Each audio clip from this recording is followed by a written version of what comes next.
อันความกรุณาปราณีจะมีใครบังคับก็หาไม่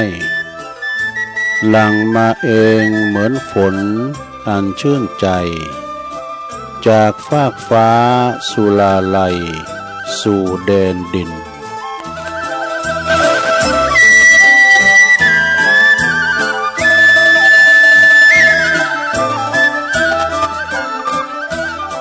ตื่นเจ้าขึ้นมาก็ยิ้มแย้มแจ่มใสทุกโศกโลกภัยหายไปหมดสิ้นก็ขอความนอบน้อมแด่พระรัตนตรัยอันมีพระพุทธพระธรรมพระสงฆ์เป็นสรณะที่พึ่งกราบแนบไต่ไหวสาถวายความเคารพมายังครูบาอาจารย์พระมหาเถรานุเถระท่านเจ้าคณะพระสังฆาธิการพระภิกษุสามเณรเจ้าจุโตนจุองค์กุวัดวาอารามพร้อมตึงสำนักติภักสงฆ์โตยเนอ ก็ขอเจริญปอนเจริญชัยเจริญสุขมายังบรรดาปออกไม่ออกศรัทธาท่านสาธุชนนักศีลนักบุญคนดีทั้งหลายเนาะบ่ว่าจะเป็นปอหลงแม่หลงปอลุงแม่ป่าตั้งปีป่าหน้าเอาอาศรัทธาตีนจองห้องวัดเฒ่าแก่หนุ่มกำใจยิ่งต่างหลายเมื่อตื่นจืนขึ้นมาแล้วเนาะก็มางุมswamหาโทรศัพท์เครื่องหับวิทยุก็ตามมาเปิดฟังรายการสัพเพเหระปะกิณกะขอนลุงไก่แจ้งรายการเสียงธรรมแสงทองรายการเสียงธรรมแสงทองนี้ก็รับผิดชอบดำเนินรายการโดยต้นตัวแห่งอาตมาภาพเก่ากระผมตุลุงนันชัยวัฒน์นาคเสโนคุณเก่าคุณเดิมคุณเฒ่ามันตื่นเจ้า ก็ได้มานางอู่นางจ้ามาจัดรายการเนาะ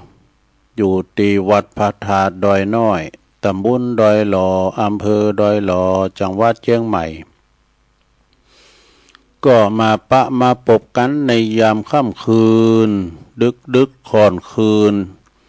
หมกลับโมนนะ ก็หมกลับโมนเนี่ยสถาอาหารตาหมออีนะ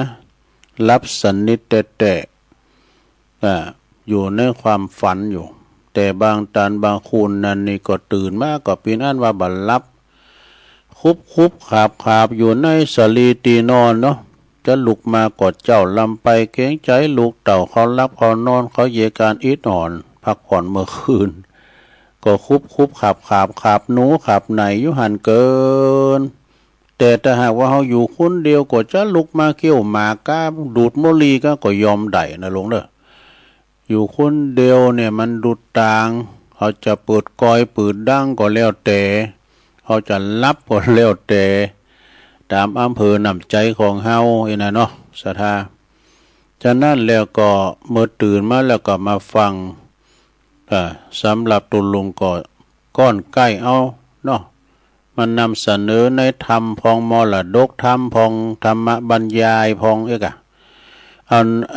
อาธรรมมาเทศให้ฟังนี่ได้ทำกันบ้านคือคุณขว้ามาละนะมานำเสนอเนอะศรัทธาญาติโยมทั้งหลายแก่งอมแก่เงาประคับประคองให้มันแจ้งนี่นะ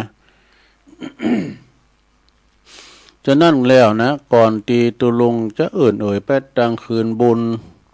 แห่งสถานีแต่ละคืนโอ้ต่างเจ้าหน้าที่ดีเจ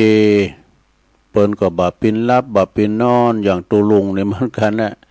แต่บางสถานีนี่เป็นก็ตั้งระบบอัตโนมัติ เปิ้นตั้งไว้ว่าถึงเวลานั้นเนี่ยเครื่องมันจะเปิดคนเดียวซะท่า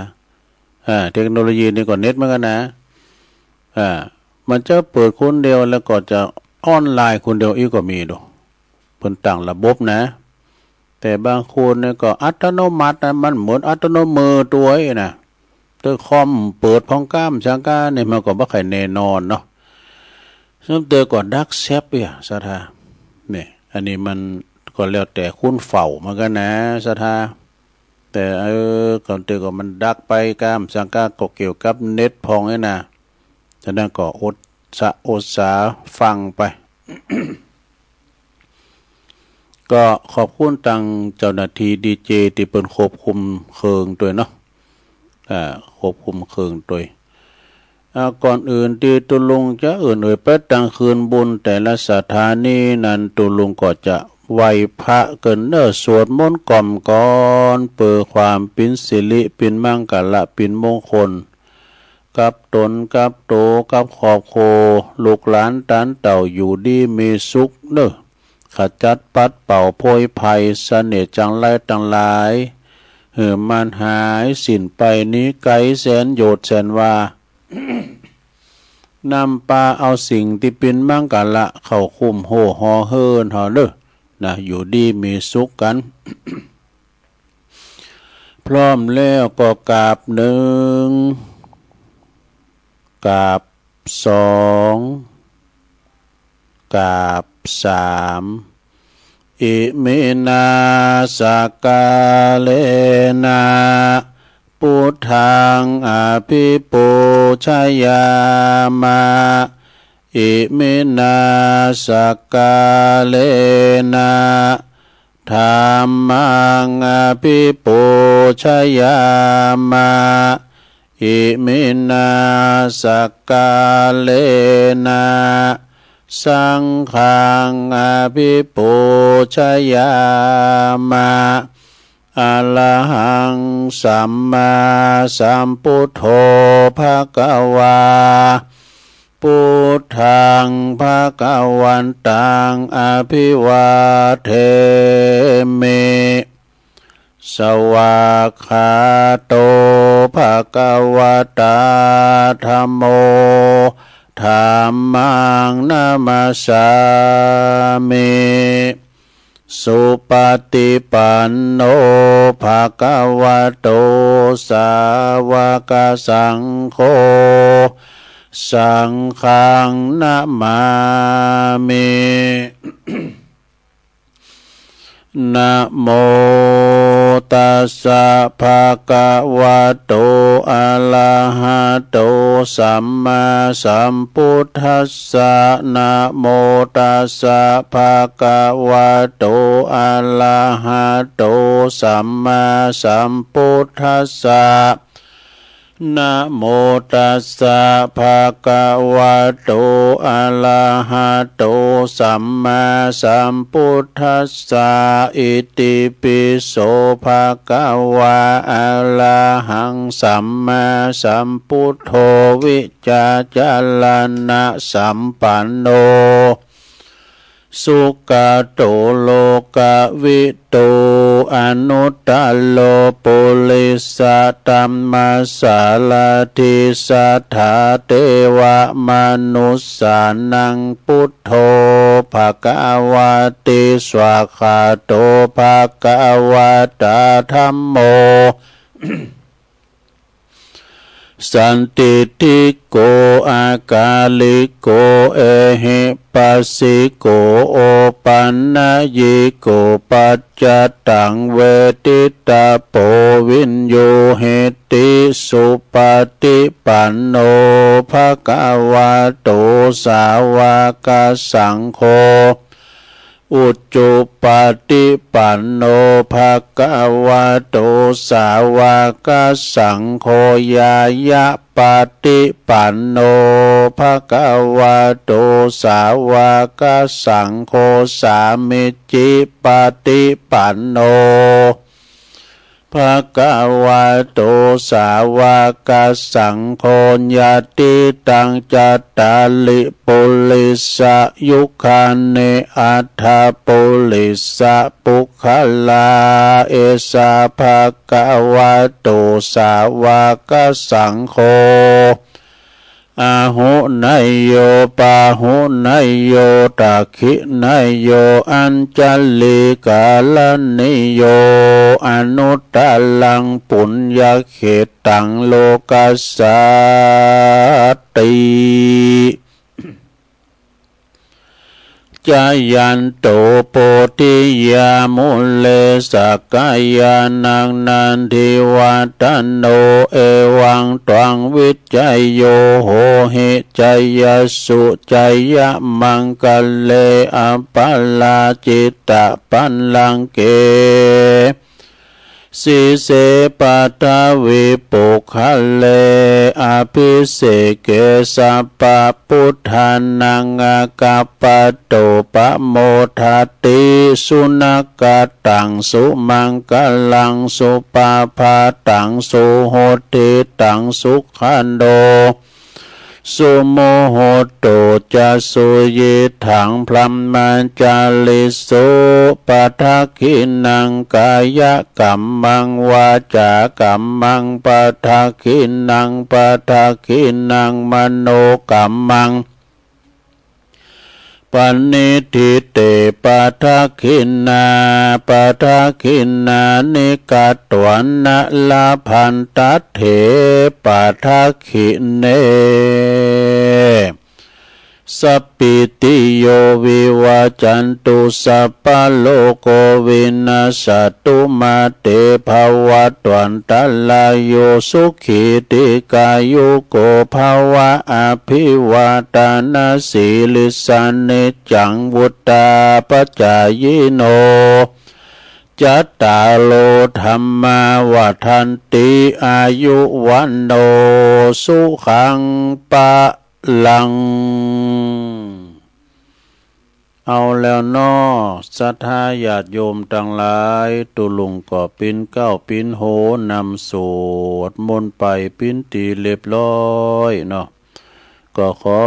คุณพระติตะไหลรัตนะผ่านแผ่วพระแก้วเจ้าทั้งสามประการเนาะจงดลบันดาลมาปกป้องคุ้มครองรักษา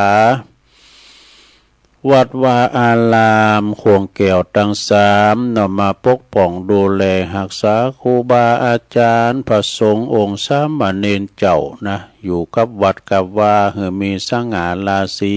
เผยแผ่สัจธรรมคำสอนขององค์พระสัมมาสัมพุทธเจ้านะมาปิ้นหน่อเนิ่นนาบุญศรัทธาได้มาสักการะบูชากับไหวนำศีลนำทานนำกึศนำสร้างคุดนำบ่อกอศาลานี่ปันศีลปันปอนมาเป็นเก้าเป็นกันเนาะศรัทธา ศรัทธาหมู่เฮาเจ้าขาตั้งหลายก็เหมือนกันเด้อปอหลวงแม่หลวงก็ขอให้มีสุขภาพพลานามัยสมบูรณ์แข็งแรงอยู่ปิ้นลมโพลมใสของลูกของหลานเนาะแล้วก็ขอตุลุงขอปิ้นกำลังอกกำลังใจอีปออีเมที่เดินเหินไปในตั้งใดบ้าใดก็ขอเอาวิทยุเนี่ยเด้อปิ้นกูปิ้นกีมเนาะปิ้นกำลังจิตกำลังใจให้ปอให้แม่อีปออีเมโดยพ่อบ้านแม่บ้านก็ดีจะไปกาดไปลีครับรถขับลาออกคุ้มออกโห่ก็คือมีสติก่อนสตาร์ทให้รถมันหนักมันหลายก็ระวังตึงรถเปิ้นระวังตึงรถเฮานะสะท่าเนาะจะคุ้มออกจากปากก้องก็ดีออกจากประตูโห่ก็ดีก็แลซ้ายแลขวานะพอมันปลอดภัยแล้วไอ้บอก็คอยเลื่อนรถออกไปดอกรถเฮาในกันไปต่างตรงมันมีปัญหาสำคัญตอนจะออกปากซอยปากก้องนั่นเนาะซะได้เนาะที่ยูเทิร์นกำหนึ่งก้าไอ้นั่นมาเกิดอุบัติเหตุบ่อยฉะนั้นก็ที่เปิ้นจะยูเทิร์นนั่นนะก็กันเวลามันมาไกลปุ่นนะปุ่นเพราะมันวิ่งตรงอย่าไปประมาทเพราะมันผ่านไปก่อนเฮาจ้าไว้เพราะมันเขาวิ่งใส่ตรงมันจะหลังจะรอเฮาแหละเฮานี่มันจะปิดโตพิษแต่ไปเต็ดหนาเพื่อนนะเนาะฉะนั้นใจความระมัดระวังเนื้อการใจโยดยานพาหนะนะมีตึงคุณตึงโตดนะจะไปตั้งอยู่ในความประมาทเนาะเอาเขาเดินทางไปดีมาดีทั้งขาไปทั้งขากลับเนอะ เอาละตอนนี้ไปก็จะได้เปิดดังคืนสถานีวิทยุในเครือข่ายที่เปิดรับสัญญาณรายการธรรมะภาคภาษายอง ส่งเวลาตั้งแต่ตี3 ถึง 5 โมงดังต่อไปนี้เนอะก็ขอขอบคุณสถานีวิทยุคลื่นพระพุทธศาสนาการศึกษาและวัฒนธรรมเนอของวัดฝายหินตำบลสุติบอำเภอเมืองเชียงใหม่ FM 104.50 เมกะเฮิรตซ์ในเมตตาบารมีธรรมอาจารย์พระครูสมุวิศวัตวรกิจโจองค์คลุงในเมืองก็ฟังตั้งแต่ตุลุงทองมาแล้วดูเปิ้นเปิดคืนหงวันคำหน่อยนี่นะเปิ้นมีการปิดแล้วก็ขอบคุณสถานีวิทยุคณะสงฆ์อำเภอฝางตั้งอยู่ที่วัดพระพุทธบาทอุดมน้ำบ่อสาวาสำนักวิปัสสนาเนอ FM 100.25 เมกะเฮิรตซ์โดยเมตตาบารมีธรรมหลวงพ่อพระครูสุจิตานุรักษ์หลวงพ่อใหญ่เจ้าคณะอำเภอฝางนะแล้วก็ขอบคุณตั้งตุปีจำเริญโชติธรรมโมลิงสัญญาณไปพี่น้องไม่อายใส่ประการฟังกันหลวงหลายเนอะก็ฟังกันไป แล้วขอบคุณสถานีวิทยุ แดนดินถิ่นล้านนาต่างอยู่ที่บ้านหงงัวตำบลนำบ่อหลวงอำเภอสันป่าตองเนอ FM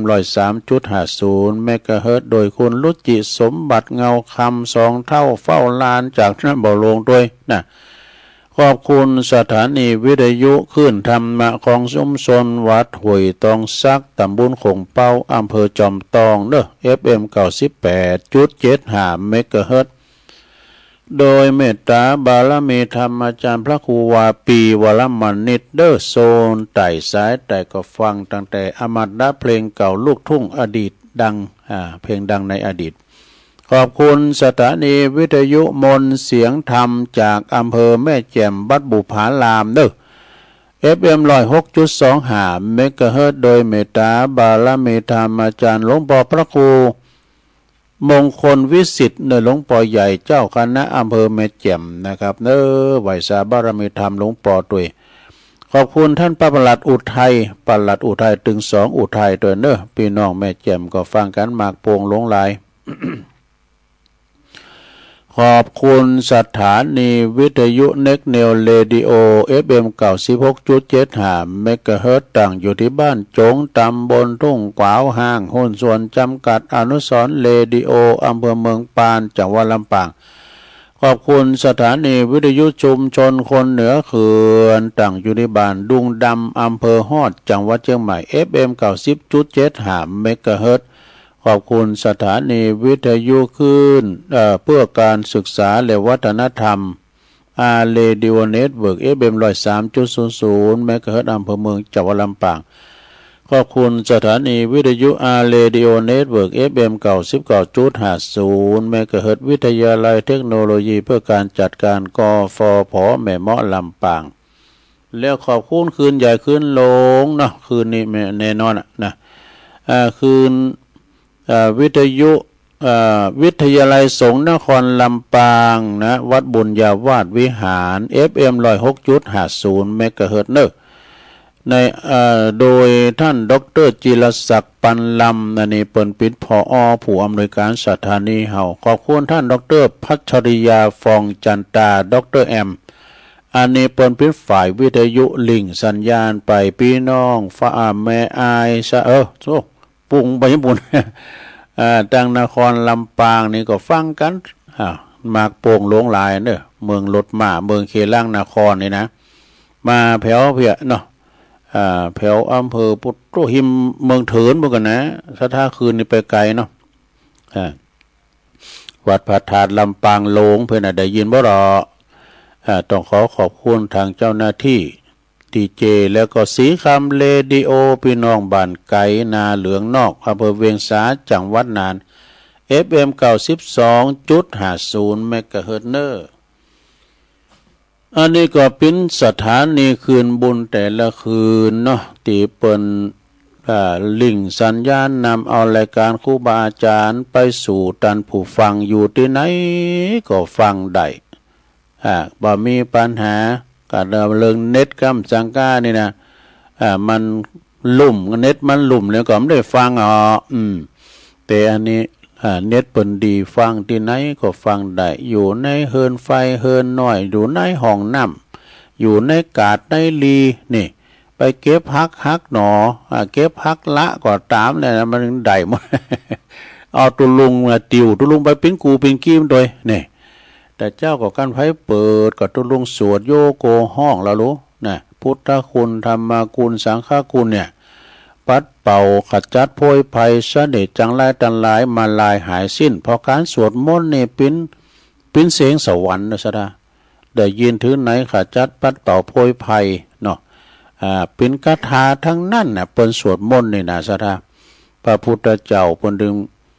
ออกจากพระโอษฐ์ของพระพุทธเจ้าเอาไปสวดมนต์ถึงวันนี่เป็นการทบทวนบทสวดโดย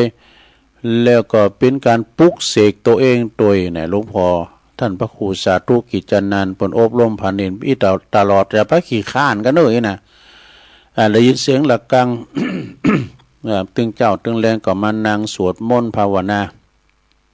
เป็นการปลุกเสกตัวเองตัวแล้วก็เป็นการเข้าเฝ้าพระพุทธเจ้าตัวทบทวนบทสวดแต่ละบทต่อไปนี่นะเนาะศรัทธาญาติโยมฉะนั้นก็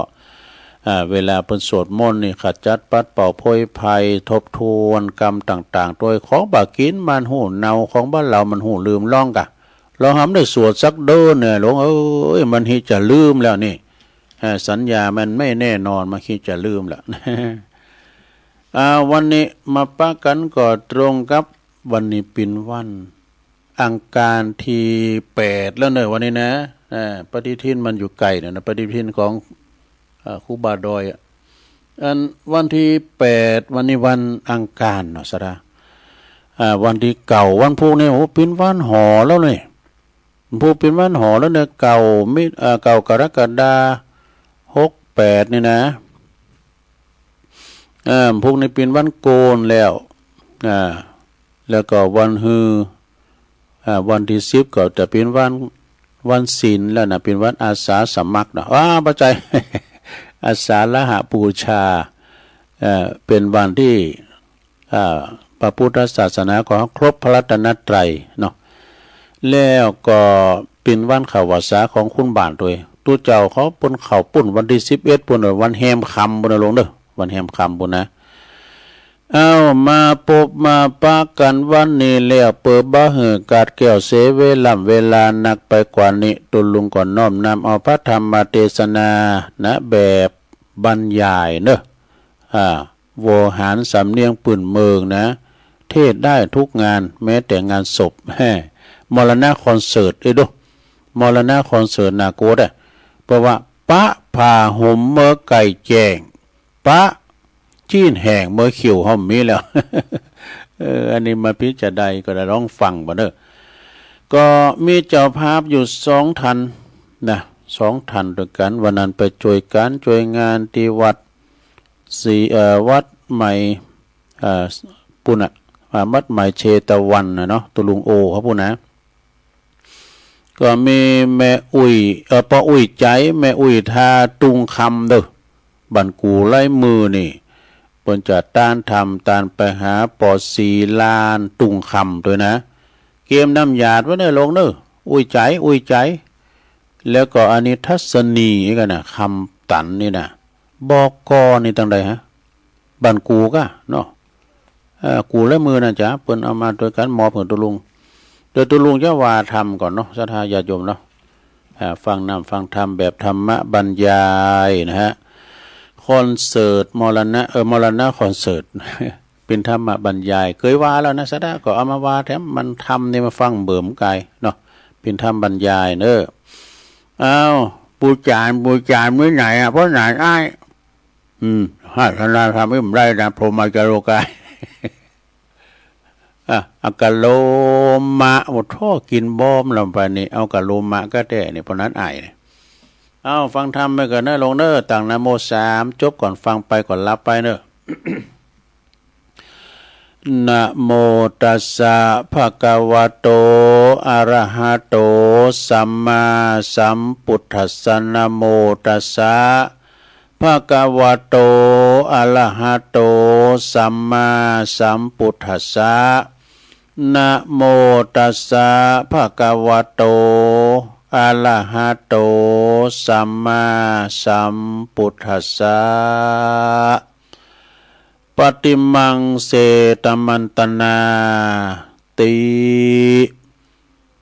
ณโอกาสบัดนี้ตนตัวแห่งตุลุงก็จักได้น้อมนำเอาพระธรรมเทศนามาเทศเปิดสดับเพื่อประดับสติปัญญาของบรรดาปออกไม่ออกศรัทธาตันผู้ฟังต่างหลายอุบาสกอุบาสิกาที่ได้ปากันขวนขวายปากันขวนขวายตกแต่งดาจตุปัจจัยตยทานโฮมกินโฮมทานทำบุญในวันนี้ทุกผู้ทุกท่านต่างก็ได้เสียสละเวลาอันมีกามาโฮมการโฮมงานเนาะเพราะว่าได้หู้ข่าวว่าอันนี้เป็นงานเทศงานข่าวดำเนาะลุงป่าหน้าเอาพี่น้องคนสนิทมิตรสหายคนหนึ่งคนใดคนหนึ่งก็ตามที่เปิ้นได้ลุ่มหายตายจากไปแล้วเป็นธรรมดาของมนุษย์คนเฮาเนาะไผจะหลีกเลี่ยงป่นไปบ้าได้ต่างกันก็แต่ละอายุเดินปีเดินปีอายุไผจะตายก่อนตายรุ่นเต่าอันเนอะเพราะมนุษย์คนเฮา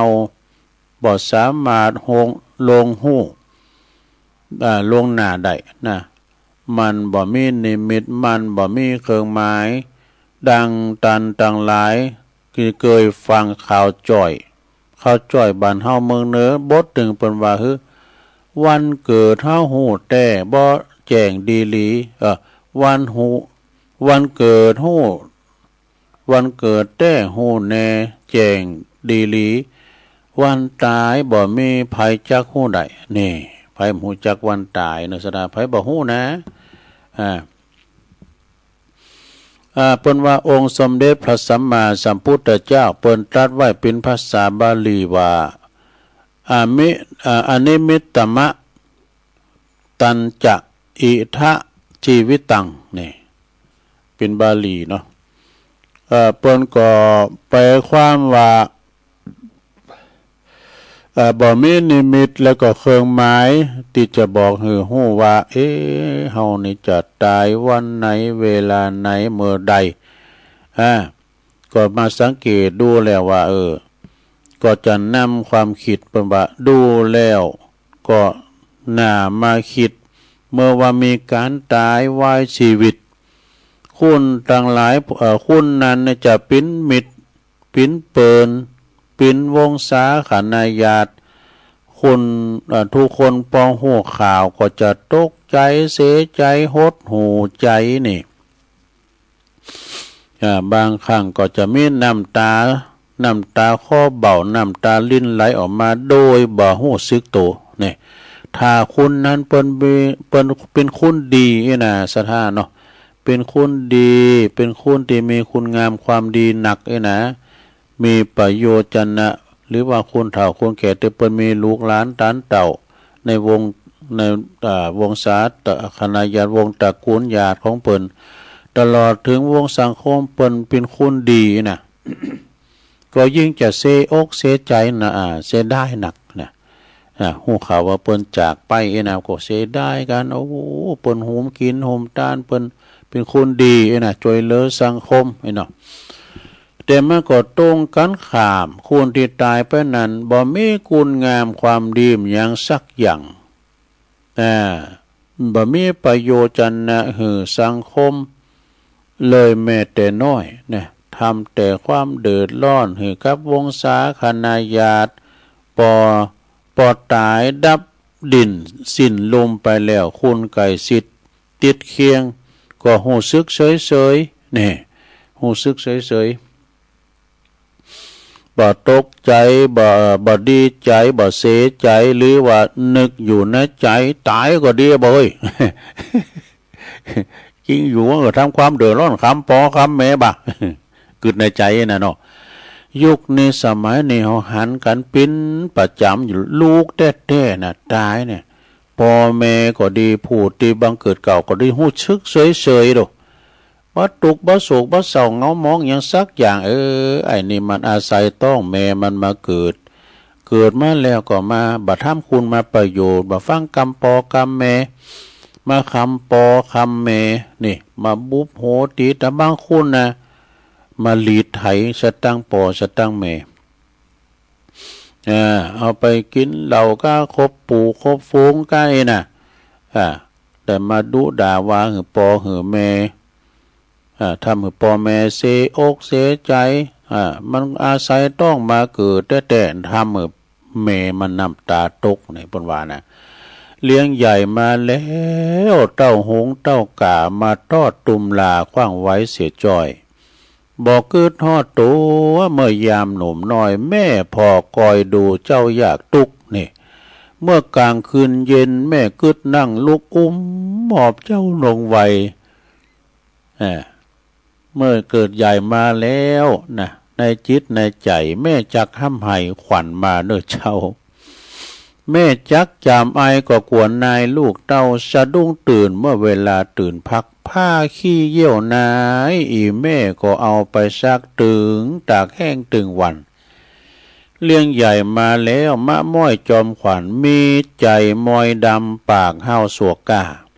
ยามเมื่อปามานอีแม่ก็ก้องหันหน้าหวังปึ้งบุญคุณยิ่งนักเลี้ยงใหญ่มาแล้วกลายเป็นเพศยักษ์บอกกึดทอดอันบุญคุณแม่ได้หอบเลี้ยงกำจูอุดหนุนแม่วังเป็นกุลเมื่อยามแก่เท่าสะเลแก่สลาบ่ดูสดาจะไปให้นะลงเด้อโอ้กรรมมาเนี่ยตัวก็หืมลามาฟังให้กับน้อยก็มันรับมันได้ยินเปิ้นเปรียบเสมือนนะสดาเนี่ยว่าลูกบัดดี้เนี่ยเปิ้นเปรียบเหมือนกับเล่งโจรไว้กันนะดูในธรรมนะมันเหมือนกับปนเล่งโจรอันนี้เป็นเรื่องจริงเพราะว่ามันเป็นโคนเดียนไล่สินไล่ทำบุปปอตีแม่เนี่ยลังแกปอแม่เปิ้นว่าไล่กตัญญูบ่ฮู้คุณปอต่อใดคุณปอมี21คุณแม่มีต่อใดคุณแม่มี12น่ะบ่ฮู้คุณฮู้บุญอย่างนั้นบาปบ่มีบุญบ่มีเนี่ยไปพอหมูหมากาไก่มันเลี้ยงลูกของมันเกิดลูกมาแล้วมันต้องเลี้ยงลูกของมันปัจจัยเป็นเรื่องที่แปลกคุณเลี้ยงลูกเนี่ยมันปัจจัยเป็นเรื่องแปลกประหลาดอย่างสักอย่างนะสูเกิดมาแล้วสูต้องเลี้ยงถ้าสูบ่เลี้ยงคนอื่นก็ตึงเลี้ยง มันเข้าใจเป็นอย่างนี้เนาะนะบาปบ่มีบุญบ่มีบาปมันเป็นตัวอย่างใดฝรั่งมันขี่อพอลโลมันขึ้นไปพระโลกพระจันทร์หันสวรรค์สักแก่นวะ มันในจังหวะได้บ่หันสักแก่นว่ามีละหมอนนะหกมีบาปมีบุญมีกุลมีอย่างสักอย่างไอ้ดอกมันเจอสักอย่างเนี่ยไล่กตัญญูเนอะบ่ฮู้จักบุญคุณของไผสักอย่างนะล่างผานสมบัติเกตขี้ข้านเยการทำงานกินแอลครบหมูครบฟูงครบแว่นใส่แว่นตาด้วย เป็นคนที่ประเภทมนุษย์สเปโตนี่ปนอันนะสดามนุษย์สเปโตนี่หมายความว่าจิใดเปิ้นว่าเป็นคนแต่ว่าจิตใจเป็นเพศเป็นผีพุ่นเนาะมนุษย์สเปโตนี่บัดนี้สอบอาศัยกินหยาดเหงื่อแรงงานของคนอื่นเรียกว่าทำนาบนหลังคนตัวเองบ่ยอมออกเหอออกแห้งเหมือนเปรตคอยหลับส่วนบุญหยาดอุทิศหือทั้งนั้นนี่แต่บางคนนี่บางคนเกิดมานี่มาพบพระพุทธศาสนาเหมือนคนทั่วไปเปิ้นนบก่อนนบเปิ้นไหวก็ไหวนะเปิ้นสาก็สาเปิ้นยกมือว่าสามือไหวเปิ้นไหวก็ไหวโดยเปิ้นนี่ไปวัดก็ไปวัดโดยเปิ้นไปทำบุญก็ว่าบุญเต็มตามเปิ้นอันนี้บุญนี่บอกก็ว่าตามเปิ้นจนเป็นประเพณีส่วนมากยังบ่เข้าใจท่องแท้ว่าเปิดประสงค์จุดมงหมายอย่างยังอยู่ใน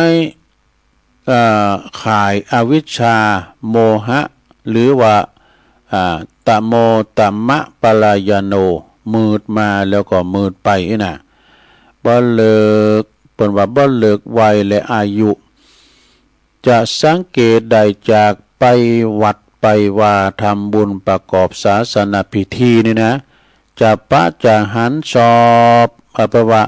ข้อบกพร่องเหล่านี้สาเหตุบ่ฝึกฝนสนใจขาดการศึกษาอบรม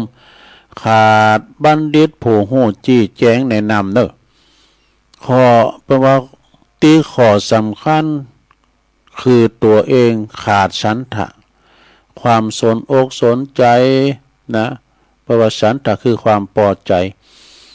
แล้วก็ส่วนมากนี่ก็อยู่ในจำพวกเรียกว่าปะผ่าห่มเมื่อไก่แจ้งเอาอะไรเนี่ยอันนี้เป็นจือป่ะนะจือของถ้ำกันแล้วปะผ่าห่มเมื่อไก่แจ้งปะจิ้นแห้งเมื่อเขียวไม่หลังเอาตำมากันเด้อเอาแอนไฟแล้วเอาตำก่อนแรกก็มันจะคือว่ามันมีเขียวน่ะมันล้ำน่ะหลวงพ่อว่ามันล้ำก็อยู่ที่เขียวอะไรตุลุงปะผ่าห่มเมื่อไก่แจ้งเด้อสดาอายุสังขารของเขามันลงโรยแล้วนะหูตาก็ฟังบัสสัตหันบ่ทีหูก็ฟังบัสสัตตาก็พอบ่หันทีสติสัตตังความจำมันก็เลอะเลือนไปนะหันหน้าลืมหลังใดหน้าลืมหลังจือว่าเจ้าปุดผู้โห่ผู้ตื่นบางคนอายุ40 50 60 ปีแก้วตั้ง3 เมมหยางพองนี่คุณพระพุทธพระธรรมพระสงฆ์มีเต่าใดย่างบ่ฮู้มี108เด้อมี108ก็ไปถามว่าคุณพระพุทธพระธรรมมีเท่าใดมี108นี่ก็แล้วจบข่าวก็คือคุณพระพุทธมี56คุณขอบกมาจากคุณพระธรรมมี38คุณพระสงฆ์มี14รวมกัน108ผู้เดียวแล้วกรรมมันก็108กรรมก็นะที่เฮาสวนเจ้านะอิติปิโสภะคะวะอะระหังจุนตุโลกัสสติมี108กรรมลองนับบ่ล่ะกรรมพระพุทธนี่มันมี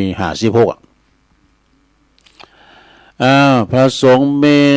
กุลเต่าไหนก็ยังบ่ฮู้ฉะนั้นเจ้าปุถเฮาในโซนมากจึงเข้าลักษณะที่ว่าถือตามประเพณีจะเน้นพิธีพิถันในต่างศาสนพิธีศาสนวัตถุมากกว่าศาสนธรรมนี่แต่ก็เนาะแล้วก็ข้อสังเกตที่น่าคิดที่ปะปะกันบ่อยๆในงานศพเนาะพระสงฆ์องค์เจ้าเปิ้นก็จะมาสวดกุศลธรรมะอกุศลธรรมะมานั่งฟังตัวเจ้าสวดหมายถึงกุศลและอกุศลนะกุศลธรรมะอกุศลธรรมะเนี่ยอกุศลและอกุศลด้วยนะก็จะนำไปสู่สุขติและทุกขติบางคนก็ตั้งใจฟังเขายังบะอู่ยังกับไผเงียบนางเงียบบางคนก็อู่กันบดโตกินไปอู่กันไปวุ่นวายเอาข้าวตุ่มมาโนมาเลงกันตอนที่ตัวเจ้าเตะนะอย่าตุลุงในซอมกับเขาฟังนะดีแล้วกันเขาฟังเขาด่ากันนะมันใจเสียนเลยการเปิ้นอู่กันปองเตียวไปเตียวมาเนี่ยมาดูต่างเลยพ้องก็อู่กันไปกินกันไปเอาข้าวตุ่มมาเหนียมถ้วยเนี่ยลุงหนาเหนียมได้มาแม่น้ำป๋ามันเนี่ยตัวเจ้าก็เตะไปในชิวลานนะมาตุลุงทาดเตะไปแล้วก็เขาก็กินข้าวตุ่มไปตัวมั่มแล้วก็เลี้ยวพอหน้าตัวเจ้าตัวได้กินข้าวตุ่มมันแห้งเนี่ยตัวลุงเตะไปตัวลุงทาเตะไปพอตัวกินข้าวตุ่มมันก็หูดังเตะไปตัวคือน้ำลายไปมันวนวายบ่สงบโลไปเอามาเล่นกันเดินในตอนนั้นน่ะบ่สมควรที่จะมาเล่นกันเตอแล้วการแล้วงานอีตังอย่างกิจิแล้วก่อนบ่ฮู้ว่าเปิ้นว่าบ่ฮู้ว่าสวดเปิ้นหยังไงเนาะพองก็ว่าสวดให้พี่ตายนั่นก็ฟังไอ้ตุไอ้ดอก นะเพราะว่าสวดถึงพิษตายฟังหรือว่าถึงคุณตีปัญญางฟังเนี่ยก็ถ้าสวดถึงพิษตายฟังในบ่หูเลิงแน่นอนเนี่ยเปิ้นนอนอยู่ในโรงเย็นบุญน่ะอยู่ในหล่องในกล่อมบุญน่ะเปิ้นไปหูเลิงหยังบ่หือบ่อื้อละนี่นะเมื่อเขายังมีชีวิตอยู่เขายังบ่ฟังเทศน์ฟังธรรมสักเตือเอง บุญกุศลภาวนาบุญกุศลการกราบกันไหวก็ยังบ่ถูกเตอนะซะนะวิญญาณดับไปแล้วก็ยิงบ่ฮู้ไกลเหมือนฟ้ากับดินว่าดูขนาดจะเป็นคุณเนี่ยยังฮู้ด้วยนะเนี่ยความจริงสวดนั้นเป็นว่าสวดให้คุณฟังเนี่ยฟังเอาเป็นว่าฟังไปเอาสติอารมณ์พิจารณาความปฏิบัติเตียงแต่แน่นอนของชีวิตนะทุกเจ้าพมาเตียนในงานศพประกอบจะเรื่องเกิดแก่เจ็บตายความประมาทความบ้านแน่นอนบัดจิลังยังยืนของชีวิตคุณเฮานี่มันจะตายวันตายคืนมันบ่ฮู้ศรัทธาญาโยมมักจุลาดอันว่าความตายเนี่ยมันจ่องฮอดตลอดเวลานะมันได้โอกาสเติมได้ดูเหมือนกับไฟใหม่ถึงวันไฟใหม่เฮามาผับไฟในที่นี้ก็คือไฟเปติไฟจารามันใหม่เฮามาถึงวันเรารับก็มันก็ใหม่อยู่ลงเอ้ยไฟเปตินี่นะ พระพุทธเจ้าเปิ้นตรัสถามกับพระอานนท์ว่าดูก่อนอานนท์วันหนึ่งอานนท์คิดถึงความตายวันละกี่ครั้งพระอานนท์ถึงเป็นพระอุปถากดูวันหนึ่งข้าพระเจ้าคิดถึงความตายวันละ7 ครั้ง6 ครั้ง7 ครั้งเนี่ยนะพระพุทธเจ้าก็อานนท์ดูเธอยังมีความประมาทอยู่เปิ้นว่าควรจะนึกถึงความตายมรณสติเนี่ยทุกลมหายใจเข้าออกเลยดอกนะเป็นมรณสตินะจะหันความจริงที่บ่ได้ประมาท ตีนอนอยู่ในหีบในโลงในที่ประสงบนิ่งอยู่นะแต่ก่อนนี่ก็ปิ้นปอเฮาปิ้นเมเฮาหรือว่าปิ้นปีน้องเฮาปิ้นเหมือนเจ้านายปิ้นบนปิ้นเปินปิ้นเจ้านายเฮาก็ตามเด้อบางคนมียศถาบรรดาศักดิ์เนาะปิ้นเจ้าคุณในคุณขณะนี้ก็กลายปิ้นคนที่ตายไปเนี่ยเป็นวันสิ้นเป็นว่าเป็นวันสิ้นบุญนี่สิ้นกรรมของเขาแล้วแล้วก็เกิดว่าวันพรุ่งนี้หรือว่าเดินหน้าก็ดีปีหน้าก็ดีนะคงจะเป็นโอกาสของเฮาพ่องแน่อีโดซะนะเอามาเปรียบเทียบเพื่อปรุงสังขารของเฮาคุณเฮาก็มีเต้าอี้แต่คนที่ตายไปเนี่ยก่อนในปุตตะเป็นบุคคลในตำนานน่ะเป็นคุณบุคคลสำคัญนะเนาะก่อนในปุตตะเป็นคุณลำคุณรวยเป็นมาปึงปาอาศัยเป็นคุณมังมีสีสุขเป็นมีเงินมีคำออกเงินกู้ช่วยเหลือเจ้าบ้านนี่นะเริ่มเดี๋ยวนี้เป็นตำนานไปแล้วเป็นลุ่มหายแต่จากยังไปได้ซากอย่างเขาของเงินคำสัมปตินะทรัพย์สินสลิงคานเป็นของสาธารตกเป็นของลูกของหลานเต้นไปเราจะไปก็ได้2 อย่างบาปกับบุญขาวกับดำเนาะเพราะก็ว่าย่ายเป็นย่ายสัมมโนโคแน่นอนจะได้จะเข้าตีลักษณะที่ว่าหลงตัวลืมตายหลงเงินทองมากมายบ่ใครทำบุญนี่นะดอกมันหลงนะไปคอหีบคอโลงเนอะนะมันนี่มันเป็นประเพณีเปิ่นตั้งเฮาเนี่ยมันไข่มีเนาะตั้งอื่นนี่เปิ่นมีนะครับมึงไปบอกมาตัวเจ้าเพิ่นมาเนี่ยฟังธรรมเว้ยข้ามเข้าไปนี่เตี้ยเมาเหล้าป้อตัวเจ้าเพิ่นมานี่แหละเขาอยากเจ้ถามไหว้พระรับศีลน่ะบ่ได้ยินกับบ่ก็มันขานตอบเรางูแล้วบ่มันจะหนีก่อนมาหมดนะ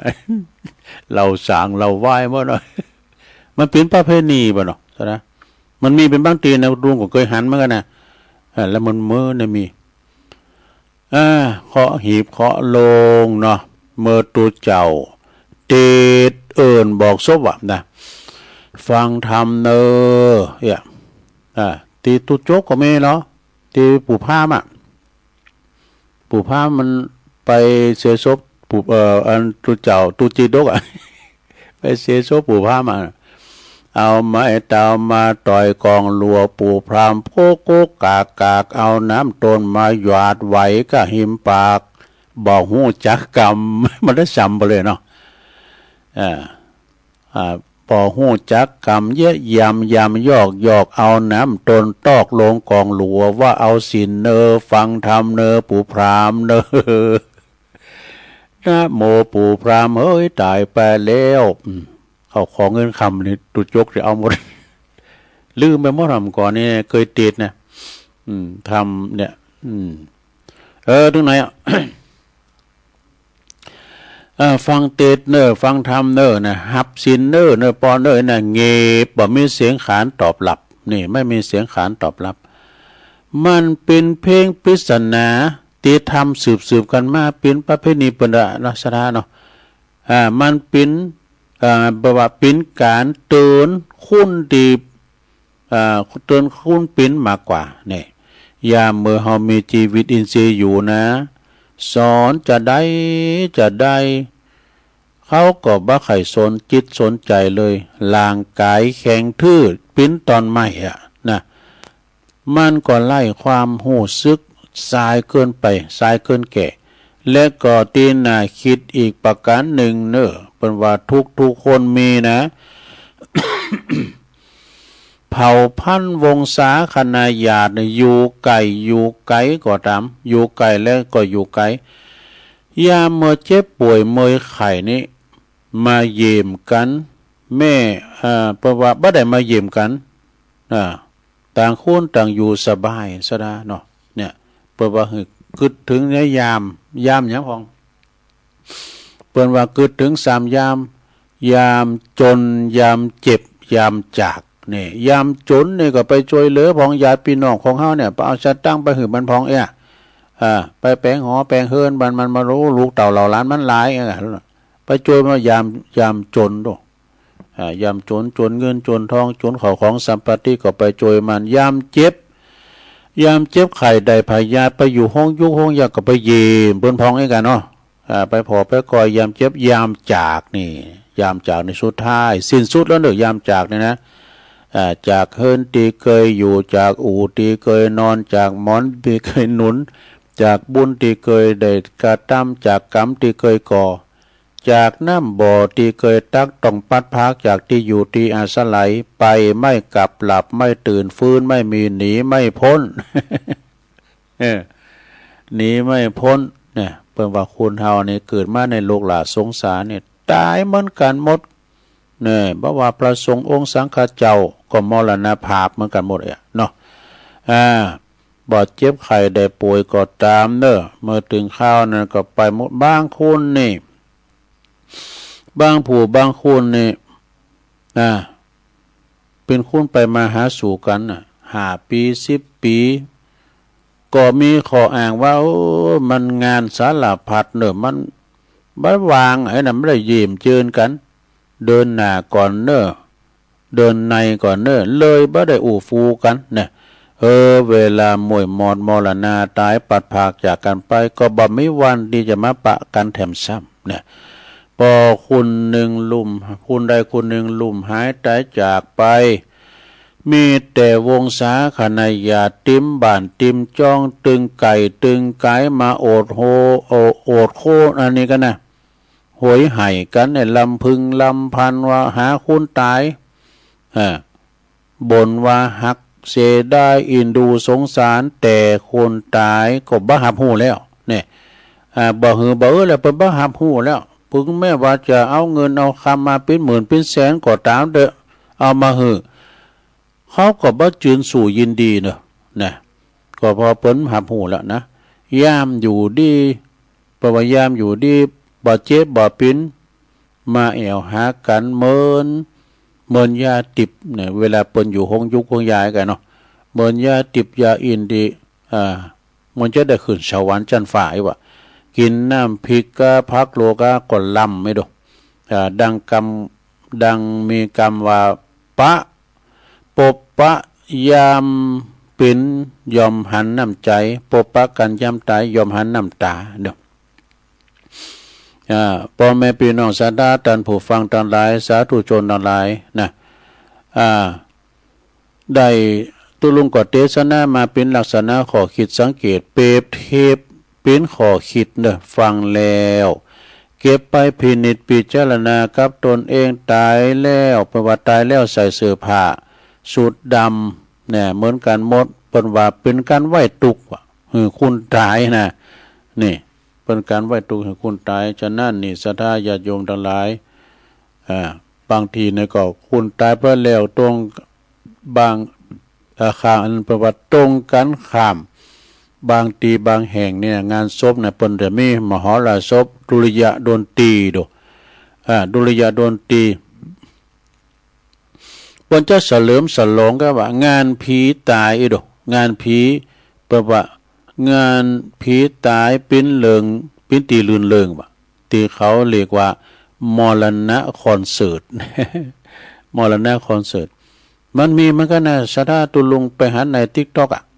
ตั้งใจตั้งภาคเฮานะเปิ้นตายแล้วปดโตตินลำทำเพลงก็ว่าห้องเพลงโหร้องห้องเพลงก็ว่าเหมือนกับดีใจที่คุณที่เปิ้นตายไปว่าเต็มใจอย่างนั้นนะมันจะเป็นประเพณีเปิ้นจ้ะนะเหมือนกับแสดงความยินดีกับผู้ที่ลงลับไปฉะนั้นนะต่างที่ถูกนี่ก็โกนไหว้ตุกโดยจิตใจล้ำลึกนึกถึงธรรมะคำสอนว่าความเกิดความแก่ความเจ็บความตายความปัดภาค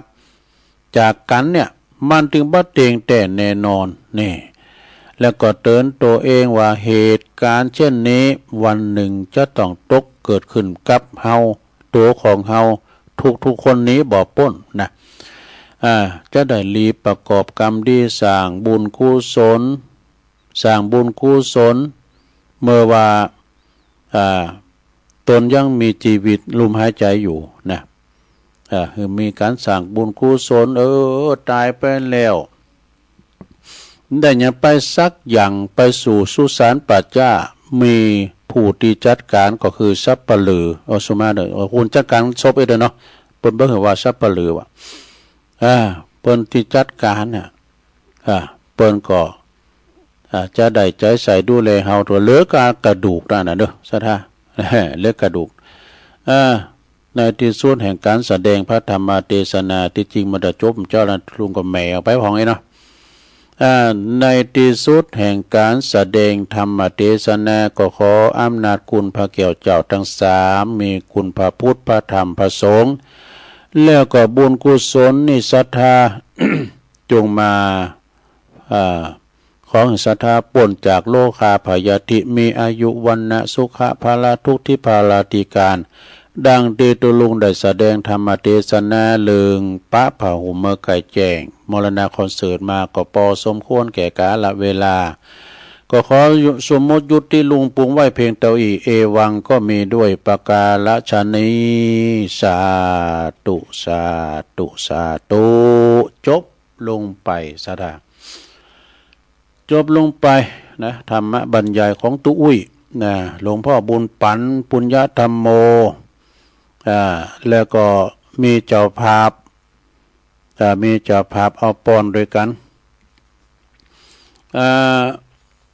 ไม่มีศรัทธาเนาะปออุ้ยใจแม่อุ้ยทาตุงคำตุงคำนี่นามสกุลตุลุงไวเขาเริ่มใจฮะวัดอันนี้เปิ้นอยู่บ้านกูไล่มือบุนะกูไล่มือปิ้นเจ้าภาพกันเตดอุทิศบุญกุศลไปหาจิตตะดวงวิญญาณของปอศีลานตุงคำที่ลงรับดับขันไปเนาะแล้วก็ทัศนี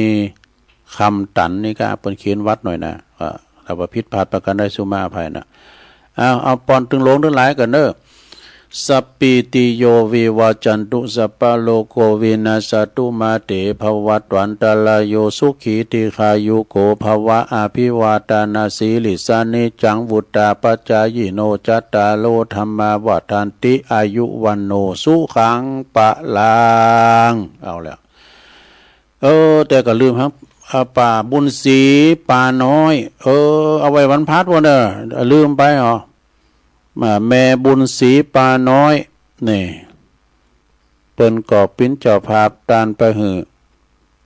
ปอคำ ในพอคำในเปิ้นเป็นสามิกาก่อนในเปิ้นก็คุณขับรถนั่นนะขับรถของตุปีวังนะพระครูกัลยาณปราโมทวันพัดปุ่นแม่บุญศรีเนาะป่าน้อยก็เตรียมกรรมเนาะ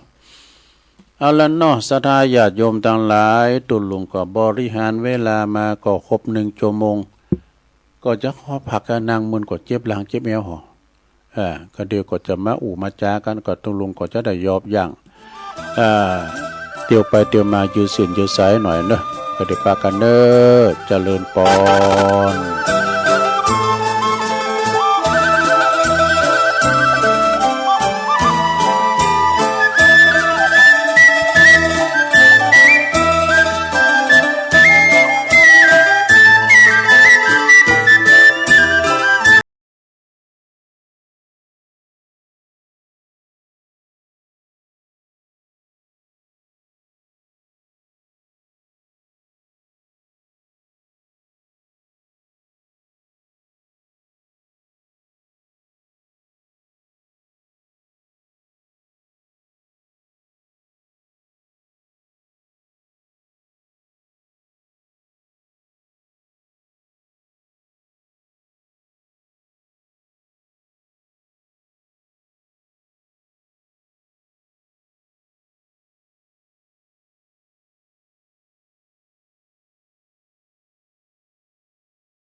ว่าเกิดมาใช้นี้ชีวิต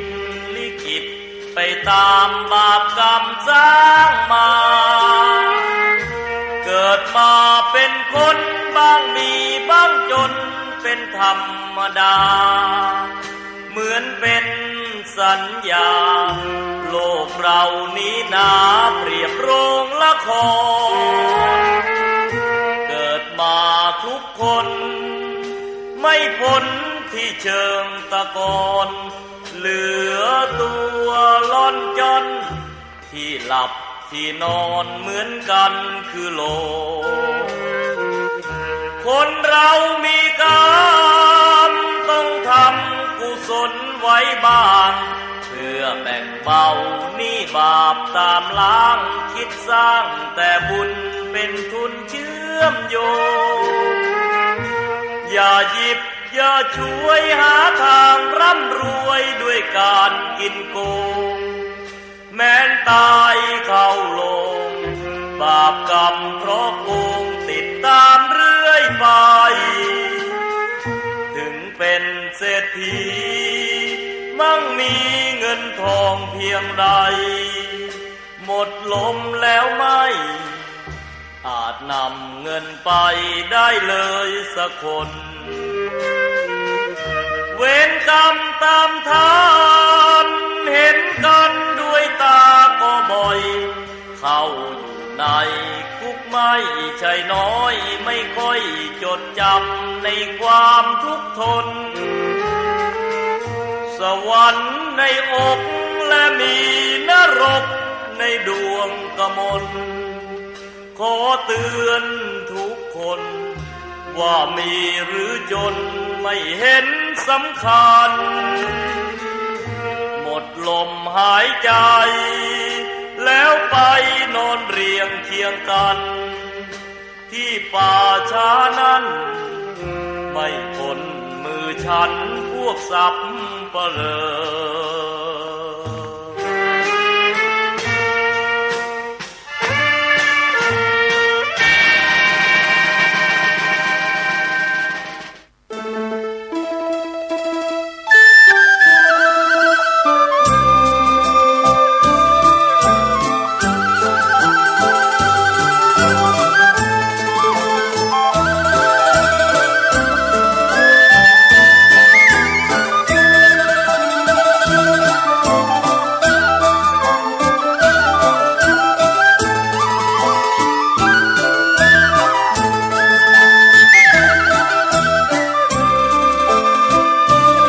เอาแล้วศรัทธาญาติโยมทั้งหลาย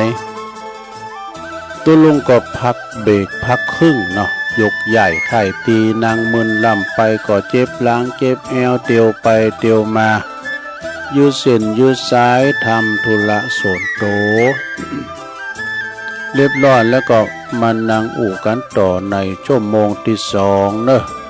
ขณะนี้ตันต่างหลายก็กำลังฟังรายการสัพเพเหระปะกินนกะขอนลุงไก่แจ้งรายการเสียงธรรมแสงทองดำเนินรายการโดยตุลุงยอง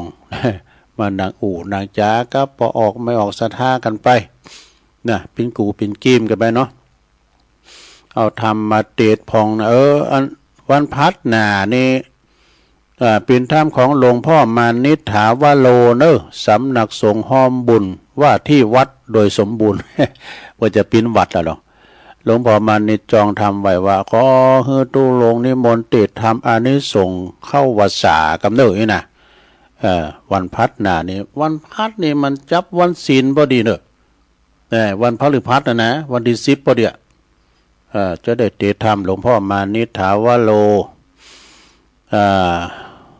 ในธรรมอานิสงส์เข้าวาสาเนาะก็วันนั้นก็ศรัทธาญาติโยมทั้งหลาย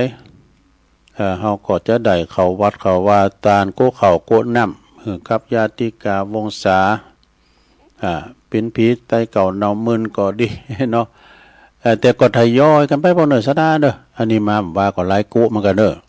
2-3กุมันก็เด้อวันนี้ก็หลังมานะว่าตุลุงหมาเขามันเจเขาสุมาเด้อเตือนแล้วก็อุ่นเขายินเนาะกับเพื่อนมาก็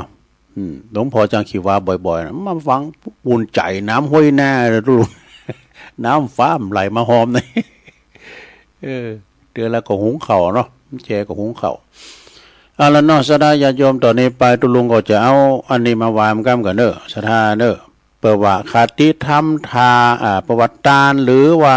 การให้มี2ประเภทมีอย่างประลับนะทานหรือการให้มี2ประเภทมีอย่างก็ลองฟังบ่เด้อศรัทธาเด้อ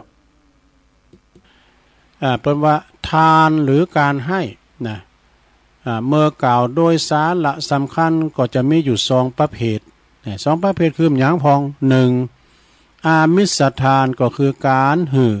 วัตถุสิ่งของตีจับต้องได้ ประเคนนี่นะเป็นเขาของสัมปติยังก็ได้นี่นะเนาะตีจับต้องได้ประเคนได้แล้วก็สองธรรมทานคือการให้ธรรมะอันนี้ก็คือการหือธรรมะปินตานเนอะศรัทธาญาติโยมทั้งหลายในการที่หือทั้งสองอย่างนี่นะธรรมทานประเสริฐสุดเนอะนะการที่ว่าธรรมทานคือหลายอย่างเนาะเปิ้นแนะนำดีหรือว่าเปิ้น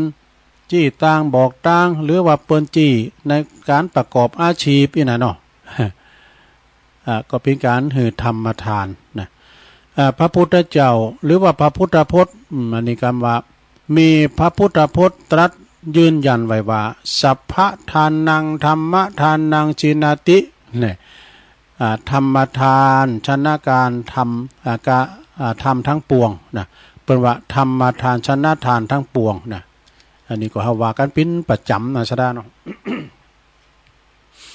แล้วเปิ้นก็บอกว่านะเปิ้นก็บอกว่าการต้านหือวัตถุหรืออามิสตานนี่นะเป็นการฝึกความเสสละลดความตานีทีเหนียวในดวงจิตดวงใจเฮานะ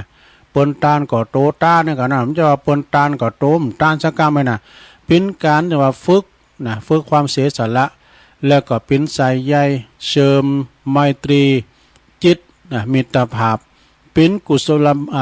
ศโลบายประสานความสามัคคีดูประสานสามัคคีเป็นยาเสน่ห์จั่นดีนะทำหืบปิ้นตีหักแล้วก็ปนวงเลยว่าทัทมาโนปิโยโหติ ซึ่งก็แปลว่าเป็นผู้ที่หูจักในวงสังคมเวลาว่าเขาสังคมนี่ก็มีสง่าราศีพอเล่งมาแล้วเนาะ ได้รับการแสดงความยินดีในทิศทั้งสี่ทั้งปวงเลยเนี่ยศรัทธาญาติโยมทั้งหลายการหืดตานเนี่ยนะการว่าเปิ้นหืดตานเนี่ยนะมันก็ดีตึงผู้ฮับและผู้ให้กันมีผู้ตานก็มีผู้ฮับเนี่ยนะเนาะศรัทธาในส่วนการที่ว่าหืดดวงตาหืดหันธรรมเนี่ยนะให้ดวงตาเห็นธรรมแก่เปินมนุษย์ในการที่จะชุดคุ้นขึ้นมาจากเปิ้นเรียกว่าหายนะภาพนี่นะหายนะภาพเป็นการที่ว่าปราบกิเลสประดามี เปิ้นว่าเพราะนำคนถึงพระนฤพาน ผู้ได้มีธรรมะปินตานผู้นั้นก็ได้ชื่อว่าเป็นผู้อมตะมฤพานนี่อันนี้นะฉะนั้นญาติโยมทั้งหลายเอาไปฟังเทศฟังธรรมที่ไหนก็ดีที่วัดก็ดีงานศพงานสาก็ดีก็ต่างอกต่างใจฟังมีอานิสงส์ดังที่กล่าวมาเนี่ยแล้วก็การประพฤติธรรมแถมนี่การประพฤติธรรมเป็นอย่างไรการประพฤติธรรมนี่ก็คือการปฏิบัติธรรมหรือว่าการนำเอาธรรมมาปฏิบัติขัดเกลาชีวิตของตนดีงามจนเป็นถึงผู้ดีถึงพร้อมโดยศีลปวสุจริตกายวาจาสมาธิใจสะอาดสว่างสงบแล้วก็ปัญญาเนี่ยหู้จักชีวิตแล้วก็โลกตามความเป็นจริงนี่อันนี้นะศรัทธาการประพฤติธรรมธรรมที่ควรประพฤติตันเรียกว่ากุศลกรรมบทนี่กุศลกรรมบทกุศลกรรมบทนี่แปลว่าต่างแห่งความดีงามเนอะกุศลนี่ก็คือความดีอกุศลนี่มันเดียนะซึ่งก็มีอยู่10ประการเนี่ยกุศลกรรมบทมี10ประการคือต่างแห่งความดีมี10ประการดังต่อไปนี้นะสดาข้อที่1แปลว่าเว้นจากการฆ่าสัตว์ตัดชีวิตเนี่ยว่าสัตว์เล็กสัตว์น้อยมันก็โกตายเนาะนะ2เว้นจากการลักขโมยการเม็ดของเปิ้นบอกว่าลักหันเม็ดหนีเม็ดก็คือว่าลักเอานะแล้วก็3การเว้นจากประพฤติผิดในกามนี่4เว้นจากการพูดเท็จก็คืออูบัดจริงซะละอูบัดแท้อูปดหมดเท็จ5เว้นจากการอู่ส่อเสียดนี่ ผู้ส่อเสียก็คือเสียสีเปิ้นทำให้เปิ้นเจ็บช้ำน้ำใจเนาะ6เว้นจากการพูดคำหยาบนี่คำหยาบเพราะว่าไปวัดไปว่าที่เป็นมากะละเป็นมงคลเปิ้นบ่ฮู้คำหยาบนี่นะเนาะและ7เว้นจากการพูดเพ้อเจ้อนี่8เว้นจากการเว้นจากความละโมบโลภมากนี่9เว้นจากการพยาบาทปองร้ายนะคิดให้ต่อเปิ้นนี่นะแล้วก็ข้อสุดท้ายข้อที่10นะลงเด้อ ข้อที่10เปิ้นว่าเว้นจากการหันผิดนะความเห็นผิดคือหันผิดก็เช่นหันว่ากฎแห่งกรรมนั้นถึงบ่มีนี่นะบุญบ่มีบาปบ่มีพ่อแม่ก็บ่มีคุณต่อบ่มีบุญมีคุณหยังอย่างนี้เป็นต้นหันผิดหรอกหันกลับมาหันว่าชอบตามทำนองของธรรมนะแต่หันกลับมาหันตามความเป็นจริงแต่ตามทำนองของธรรมก็คือเช่นทำดีได้ดีทำชั่วได้ชั่วพ่อแม่มีบุญมีคุณอย่างอีเป็นต้นนี่นะสดาแล้วก็เปิ้นว่าทำเป็นมรรคแห่งความสุขเนอะธรรมนี่เป็นหนทางแห่งความสุขและอธรรมเป็นทวาราแห่งความทุกข์เนี่ยอธรรมเนี่ยนะเป็นความทุกข์นะผู้ที่หู้ความแตกต่างระหว่างธรรมและก็อธรรมแล้วพึงหมั่นประพฤติธรรมอันนำมาซึ่งความสุขเนอะนี่ก็เฮาก็ถึงโมโนสระญาโยมทั้งหลายความสุขในบุญเนี่ยเป็นหยังพองเฮาไปกินเป็ดตาลที่หารที่เหนียวอย่างว่าไปดอยนางแก้วไว้เนาะที่ไหนก็ดีลงเปิ้นรูกินรูตาลเปิ้นรูกันตาลเฮาจดปอมแท้น่ะเปิ้นก่อตาลเฮาก่อตาลมันโมนน่ะมันปีติเกิดเนอะภูมิอกภูมิใจมาเป็นว่าเป็นตีหวังแห่งชีวิตเป็นว่าเฮาต่อไฟไว้เนาะเสาะโลเสาะแคไว้เวลาเฮามาเกิดชุกคิดว่าโอ้เฮาตึงมื้อตึงวันเนี่ยเฮาไปกินเป็ดตาลที่หันอาจารย์พระครูเขาน่ะตุลุงเขาเปิ้นประกาศว่าจะไปกินหันตาลที่หันเด้อเปิ้นตั้งหลายยิ้มได้ไปเฮายังได้ไปก็เป็นบุญอย่างนึงนะสดาเนาะ เป็นบุญไปอย่างนึงนะเปิ้นตาลเฮาตาลเปิ้นกินโตกินเนี่ยโอ้บุญก็ได้ยังมีต่อแถมสดาญาโยมนะแฮมกัมเนี่ยเอาสงขอหยาดเนาะเปิ้นว่าสังฆโหหรือว่าสงขอหยาดการสงเคราะห์ญาตินะก็หมายถึงคนที่ในตระกูลวงศาคณาญาติเท่านั้นเองซึ่งเป็นอยู่เป็นปีเป็นน้องเดียวกันคุณที่มีความสนิทสนมคุ้นเคยกันก็ดีที่ไว้วางใจกันได้จนว่านับถือกันเสมือนญาตินะในพระพุทธศาสนาตันระบุไว้มี2ประเภทนะญาติมี2ประเภทนะมี2ประเภทอย่างพองตุ1ญาติโดยสายโลหิตก็คือเกิดออกต้องเดียวกันมานะอันนี้สายโลหิตดอกเป็นปีน้องกันแต่เป็นปีไอ้ตายโหกันแล้วก็2ญาติโดยธรรมนี่ญาติโดยธรรมนี่ก็อย่างนึงนะดังที่ตันกล่าวไว้ในพระธรรมว่านะธรรมความบ่มีโลกเป็นลาภอันประเสริฐอย่างยิ่งเด้อเฮามีโรคภัยไข้เจ็บในโลกมันเหลือเปิ้นถูกหวยรางวัลที่1ก่อนจะบอกนะกันเอาไปที่ไหนตั้งแต่60 70 80ยังปิ้นหยังได้ปั่นรถถีบได้อยู่มันเป็นบุญดอกนะบางพองในโปรโต40 50เตียวในปั๊มเปอพอยังเป็ดเทศ ว่าได้ตัวเก่าเตียวเนี่ยลุกก็โอ้ยนางก็โอ้ยนี่อย่างตุลุงตุลุงนี่ลุกอย่างโง่อยู่เฮ้ยอันตุก็มันเอากุ่นลุกก่อนเนี่ยตะลุกนี้เนาะใช่ไหมพอไปที่ไหนอันกันนางต่างใต้ไหมนะเดี๋ยวเน้นเอาตัวลุงเอาตัวลุงลุกก่อนเป็นว่าความไม่มีโรคภัยแค่เจ็บปิ้นหลาบอย่างยิ่งนะคือว่าห่มเจ็บปิ้นอย่างเงี้ยเนาะบางพองเนี่ยเปิ้นมีเงินมีคำบดรู้มีเข่าของเงินทองสัมปติอาโลอาโตนก็หมายถึงว่ามีปลาเลอะเปิดเตอะนะมีมากมายนะแต่ว่าสังขารไม่เอื้อนะ3 วันดี4 วันเมย3 วัน7 วันหมอห้องนัดไปกรรมหนึ่งนี่นะก็มันไปสมบูรณ์ได้อย่างใด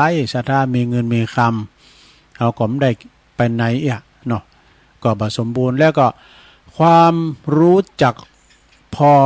เป็นทรัพย์อย่างยิ่งนะหมายความว่าหูจักพอนะเพียงพอก็คือเป็นทรัพย์อย่างยิ่งเนอะ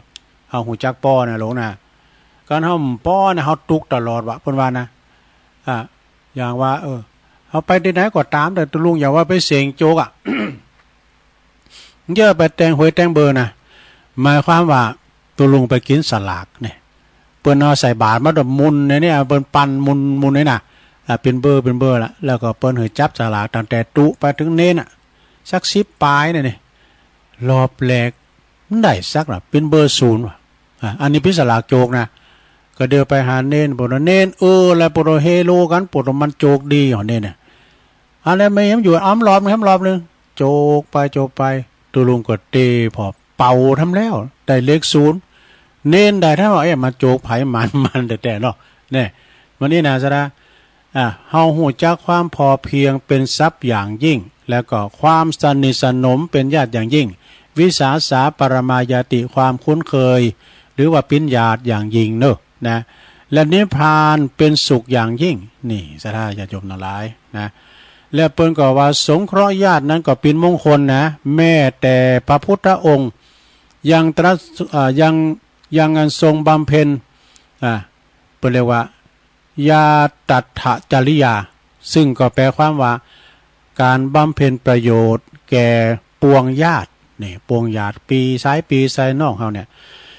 เป็นโอกาสแห่งการตอบแทนพระคุณแล้วก็เกื้อกูลกันในหมู่พี่น้องนะเขาตุกเขาถ่องมาเขาจักน้ำถึงหลังมาหาหือไปนั่นเรียกว่าสงเคราะห์ญาติเป็นเหตุแห่งความเป็นเหตุแห่งความสุขเนอะนะพัฒนาสถาพรของตระกูลวงศาของเฮานี่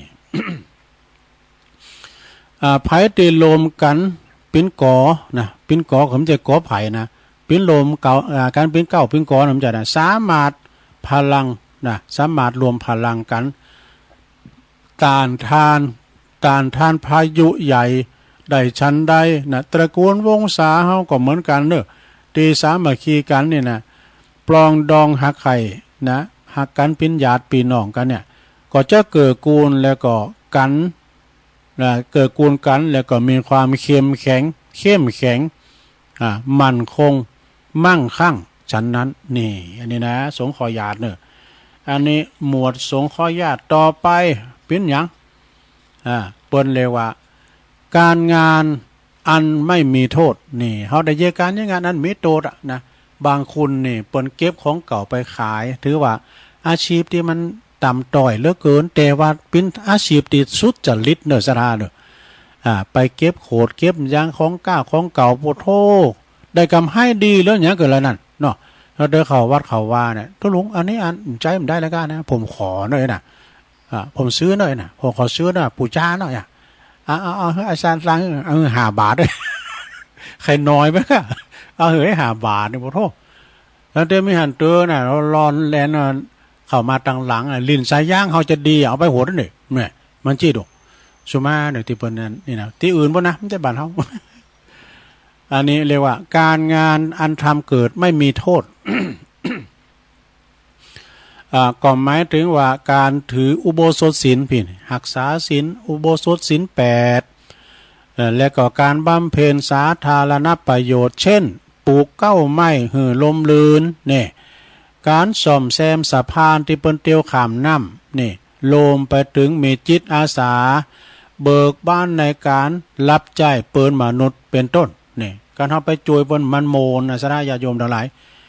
ไปไหนก็หารเปิ้นกินเปิ้นตาเนี่ยมันโมนอกโมนใจปีติเกิดขึ้นกับเปิ้นนะแล้วตัวตาโอ้ก็ตานะกะก็เปิ้นมีนักเปิ้นก็หอมนักเฮามีก็ตามบาตามแห้งเฮาแต่ไปเห็นเปิ้นเด้อตุลุงตะวานเนี่ยก็เปิ้นต้านหมูเนาะอย่าหอมปันก็เปิ้นตันปันเนาะก็อย่าต้านลอยสมว่าเปิ้นต้านลอยให้ใส่เศร้าเนาะไปตามมาตรฐานสมมาเนาะแล้วก็การสมาทานอุโบสถศีลเป็นมงคลเพราะเป็นการฝึกฝนตนในธรรมจันสูงเนาะธรรมของศีลอุโบสถนี่นะ ผมได้กินข้าวแรงดูเนาะส่วนการมีจิตอาสานี่เป็นเรียกว่าไวยาวัจจะไมโขนขวายนะโขนขวาย โขนขวายในการจัดงานมีการไม่งานก็อันบ่มีโตดจวยกันอย่าเปิดมีการไม่งานอย่าว่าเนี่ยต่างว่ามาแล้วเปิดมากลางเต้นกลางสังกันนะปอบ้านแม่บ้านคนด่าคนแก่ก็มาแปลงนะมาเรียกว่าไวยาวัจจะไมจวยกันโขนขวายต่างโต๊ะต่างเต้นต่างโฮงต้านกันเนี่ยนะสดาญาโยมทั้งหลายเนาะเรียกว่าพ่อหือชีวิตของเฮาเนี่ยมีคุณค่าได้ช่วยเหลือเฟื่อฟ้ายพี่น้องเจ้าบ้านปินตีหน้าสันเสริญเยินยอแล้วก็เจริญตามรอยตามกูคู่ควรแก่การจำจะลึกจำไว้นึกถึงนี่แล้วก็เปิ้นยังว่าเนอะลองนึกถึงบุญคุณต่อไปนี่ดูเถิดเปิ้นว่าอันนี้ตั้งเมืองนอกบ่เด้อแม่ชีเทเลซ่าแม่ชีเทเลซ่าอุทิศตนจวยคนยากจนมามากมายนับบัดโหนนะทำให้ท่านกลายเป็นสัญลักษณ์แห่งความเมตตาอาทรเนี่ยแล้วก็ตีสัมพัทธ์ใดในโลกนั้นก็คือมาลายูเซฟไฟเนี่ยยูซาไฟมา ยูซาไฟผมยูซาไฟก็ฮะเป็นเด็กหญิงที่ว่าเป็นเจ้าปากีสถานสัมผัสได้ในโลกนี้นะเปิดเลยว่าเป็นเจ้าปากีสถานอายุเพียง16 ปีสถานะเธอเป็นเด็กหญิงที่มีอายุน้อยที่สุดที่ได้รับรางวัลโนเบลสาขาสันติภาพเมื่อปี2557เนี่ยสถาเนื่องจากว่าเธอในอุทิศตนเรียกว่าไวยาวัจจะไมไวยาวัจจะไมก็ช่วยค้นคว้านะช่วยเหลือชนิดที่ว่าต้องวางชีวิตเป็นเดิมพันดูเธอจึงเปิดเรียกร้อง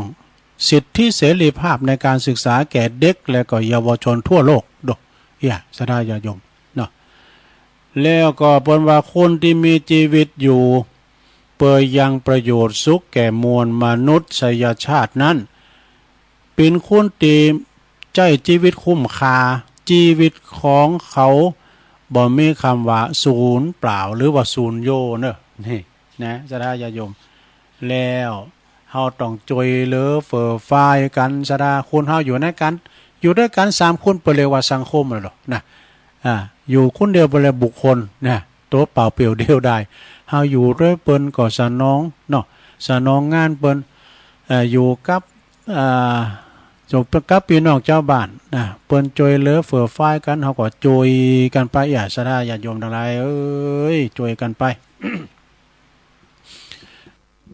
จบลงไปเนาะศรัทธาขอคิด ขอคิดประจำวันเก่าพองใหม่พอง ได้เอามาเล่าสู่จูกันฟังเด้อก็จบลงไปบ่ว่าจะเป็นธรรมบรรยายคติธรรมสอนใจเตือนใจนำเสนอศรัทธาญาโยมเนาะแต่พองหลินพองตลกโปกห้าไปขอสุมาอภัยด้วยเนอะเปิดว่าบ่หือปหลวงไม่หลวงเขางอมเงาไข่ลับอีกแล้วตอนนี้ไปก็จะกล่าวไปตังข้าวสารกันบุญสักหน่อยเด้อศรัทธาแต่ว่าวันซื้อนี่ก็ได้ไปรวมงานเนาะที่วัดเหล่ามนทาทิพย์นะวัดเหล่ามนทาทิพย์นี่ก็คึกคักมาทำแล้วนะเพราะว่าเปิ้นได้จะร้องตุหลวงใหม่แล้วก็วันที่4ที่ผ่านมานี่เปิ้นก็ทำบุญตานกุฏินะกุฏิเจ้าอาวาสด้วยโฮงเนนเขาด้วยก็คุณก่อนนักก่อนหลายเนาะศรัทธาญาติโยมแล้วก็วันที่5วันเสาร์นั่นก็เปิ้นก็จะร้องกาตั้งเจ้าอาวาสด้วยกาตั้งวัดด้วยเพราะว่าเปิ้นได้วัดเป็นสมบูรณ์แล้วเป็นเลขที่วัดแล้วนะวัดเหล่ามนทาทิพย์อยู่ในตำบลดอยหล่ออำเภอดอยหล่อได้รับความเมตตาจากตุปีน้อยหรือว่าท่านพระอาจารย์บรรพตชัยญาเนี่ยก็ลืมไปละเปิ้นก็ไปสั่งสมปานหลายวัดนะไปสั่งสมปานไป เป็นสมปานเจ้าวัดบ่ว่าจะเป็นวัดสิริมังคลาจารย์บ่ว่าจะเป็นวัดป่าอัมพวันกลปโพธิ์ไปตังขามละปูนปุ่นไปตังบันที่บันแจมปุ่นนะวัดหองกอมงกากูนาก้าเนี่ยเปิ้นก็สุดท้ายเปิ้นก็จะมาสร้างบารมีสมปานที่วัดบันเกิดเพิ่นเด้อเหล่ามนทาทิพย์เพราะว่าเปิ้นนอนเด้อเจอใครพี่น้องเหล่าเป่าหรอบ้านพ่อบ้านแม่เป็นคนหน้าวัดนะเนี่ยเนาะ ก็เลยมาปั๊มเป้งบารมีธรรมก็แล้วไปนะมีพระเดชพระคุณท่านเจ้าคุณพระเทพมังคลาจารย์เจ้าคณะจังหวัดเชียงใหม่ได้มาเป็นประธานนะแล้วก็มีการสืบจ้าตาลงตัวเอกหงตานก็มีนักไม่หลายก็ลงแล้วไปเนาะโดยตั้งปลงเชษแล้วก็ปลงทรงเขาเนี่ยบ่ว่าจะเป็นวิยาวัจจากรวัดโอ้เพิ่นปิ้นกันแม่บ้านก็ปิ้นกันต่างอบต.เพียรศรีปทุมธาเขานี่ผู้ประสานงานได้รับเกียรติวันนั้นก็ท่านในอำเภอดอยหล่อท่านมณิตไหวไวในอำเภอดอยหล่อท่านนายกหลายแบบเปิดมากันสจสสก็แล้วไปเนาะแล้วกันไปเป็นงานแล้วก็วันที่6ที่ผ่านมานี่ก็ได้ไปร่วมงานปุ่นนะวัดใหม่เชตวันตุปิโอปุ่นนะครูบาวังปุ่นตำบลยางครามอำเภอดอยหล่อเขานี่แหละ ในงานนั้นเพิ่นก็มีการยกยอดชัดวิหารบรรจุหัวใจพระประธานในวิหารเนาะวิหารกลางน้ำตัวนะวิหารกลางน้ำโดยนะโอ้คุณนักคุณหลายศรัทธาญาติโยมทั้งหลายนะตุลุงโอนี่เป็นขวัญใจหรือว่าเป็นตียึดเหนี่ยวจิตใจ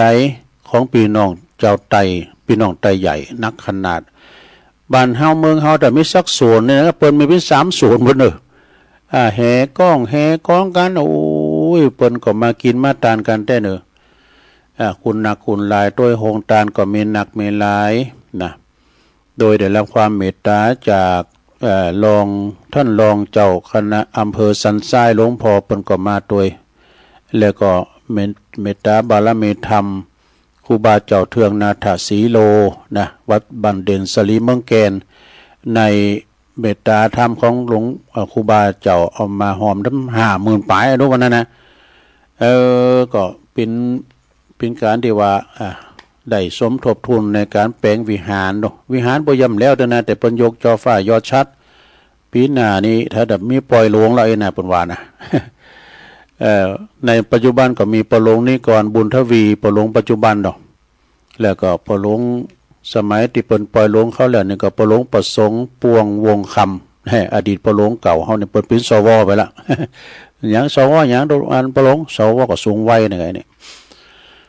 แล้วก็มีปนนั้นอาจารย์สมศักดิ์เนี่ยเป็นประจานเนาะวันนั้นก็ได้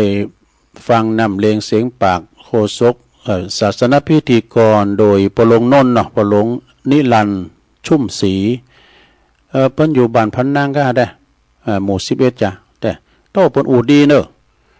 เสียงดังฟังชัดวันนั้นนะแล้วก็ได้เมตตาธรรมอาจารย์ท่านพระครูประหลัดทินวัดเนอะครูบาวัดยางกวงก็มานะวันนั้นนะแล้วก็เมตตาธรรมอาจารย์พระครูสถาพรพระนนรังสีเจ้าคณะตำบุญเป็นเก้าเป็นก้านเนี่ยกันนะสดาลุลงไปโดยดีนะยกยอดชัดแล้วก็บรรจุหัวใจ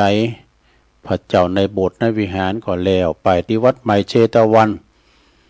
ตำบลยางครามอำเภอโดยหล่อเฮานี่แหละนะพอลงแล้วผ่านไปเนาะต่อไปตุลุงก็จะได้ประกาศข่าวสารงานบุญกันเด้อ ประกาศข่าวสารงานบุญแต่ขึ้นแล้วนี่ก็ได้ยินตุลุงดอยพระครูปฏิภาณธรรมทินเพิ่นก็ว่าที่ดอยนางแก้วนี่เพิ่นก็จะมีงานอยู่เด้อศาลาสาหลวงทรงน้ำพระธาตุเจ้าศรี2เมืองวันที่11นี่กันเนาะแต่ว่างานมันหนักปันหลายเนาะได้ยินหลวงอาจารย์พระครูอภิวัตรได้ประกาศที่พุ่นนะ ที่ดอยนางแก้ววันที่11หมายความว่าเข้าวัดษาแล้ววันนี้ก็วันเข้าวัดษาตุเจ้านั่นนะวันแฮม1ค่ำนั่นน่ะก็ตั้งศรัทธาเวงป่าเป่าดอยสะเก็ดถ้าก็ขอไปจุ่มนุมวันนี้เพื่อจะพัฒนาไอ้นะแต่ยินตุลุงดอยว่าวันนี้นะเพื่อจะมีการพัฒนากะเกมสถานตีแล้วก็ไผอยู่ก็ไผจะไปก็หอเข้าไปตวยอีดอกนะตุลุงดอยว่านะหอเข้าไปตวยไปกินกันปุ่นน่ะกินข้าวด้วยกันหลายมันลำไอ้น่ะก็ถึงลำแต่ผมได้ไปมึนแล้วมันก็กะไกลไปกันมาก็ยกมือไหวอยู่นะพระธาตุพระธาตุสีสองเมืองนะเปิ้นแปลงสัญลักษณ์เนาะที่ระหว่างที่เปิ้นบุญดอยนางแก้วก็มีตังเวียงป่าเป่าแล้วก็ตังดอยสะเก็ดเนี่ยเปิ้นมาเขตติดต่อกันเนาะเขตติดต่อกันอันนั้นก็ปากันไปเนาะแล้วก็วันพุธนี่แล้วกันเด้อสดาประกาศที่วัดเหล่าโป้งเสือเลขที่เปิ้นเก่า13หมู่2ตำบลวังผางอำเภอเวียงหนองล่องจังหวัดลำพูนในวันที่เก่าก็คือจะมีการเนื่องโดยว่าวัดท่านพระครูปราโมทย์พรรณาไสยเนี่ยเจ้าอาวาสเหล่าวัดเหล่าปุงเสือเนาะเปิ้นได้ไปรับพระราชทานเตียนวาสาจากทูลกระหม่อมหญิงอุบลรัตนราชกัญญาสิริพัฒนาสิริ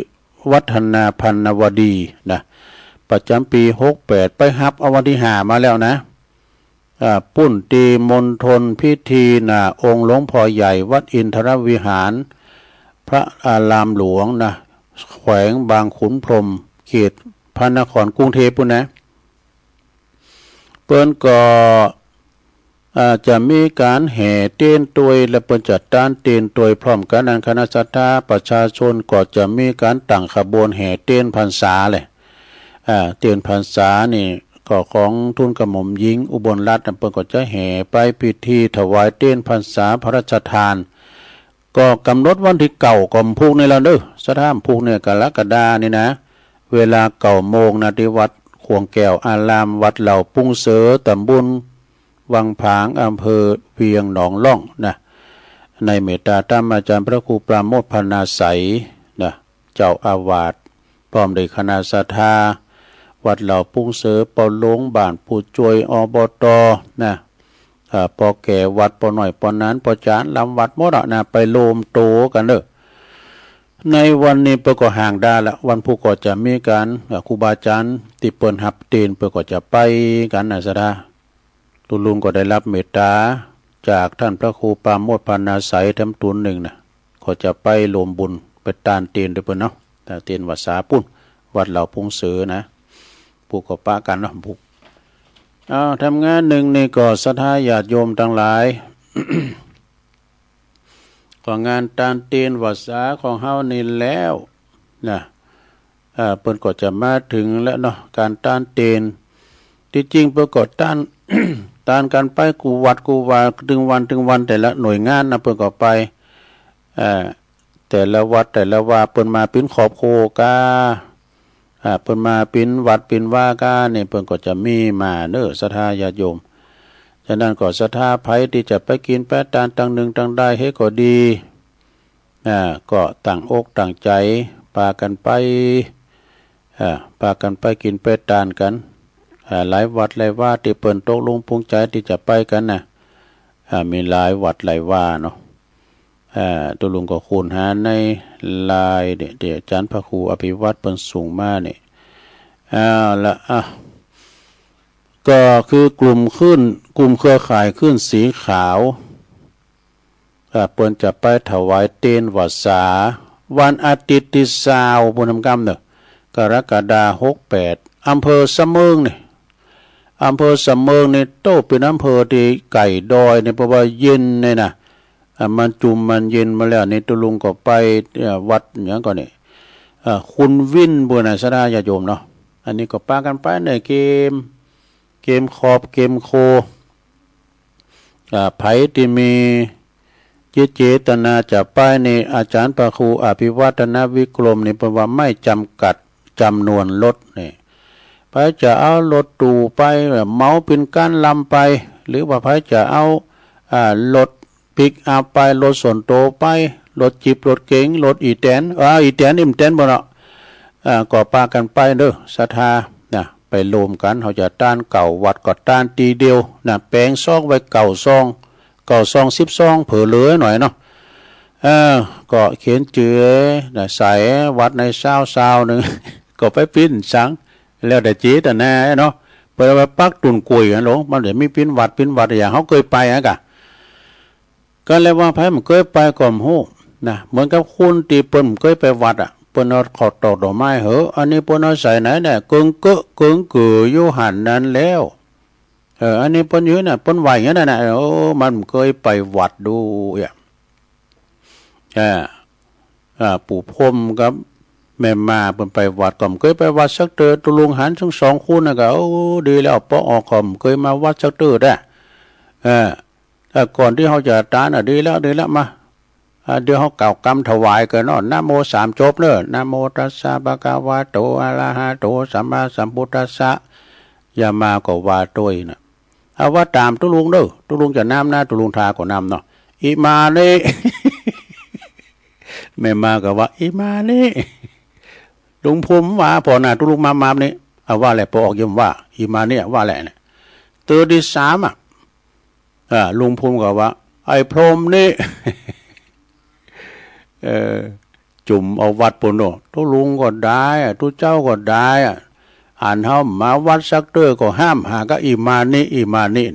ก็ไอ้พรหมอยู่นี่ถึงคนย่ำว่าไอ้พรหมนี่ คุณมันเคยไปวัดเนาะสุมาเนี่ยนอกเรื่องไม่หน่อยได้ก็ตานเตนนะสถาวันที่20เนอะเข้าวัดซาแล้วนะสถาวันที่20ก็ปากันไปบุญสะเมิงบุญสะเมิงบอกว่าจะเป็นวัดใดแต่ความจริงนี้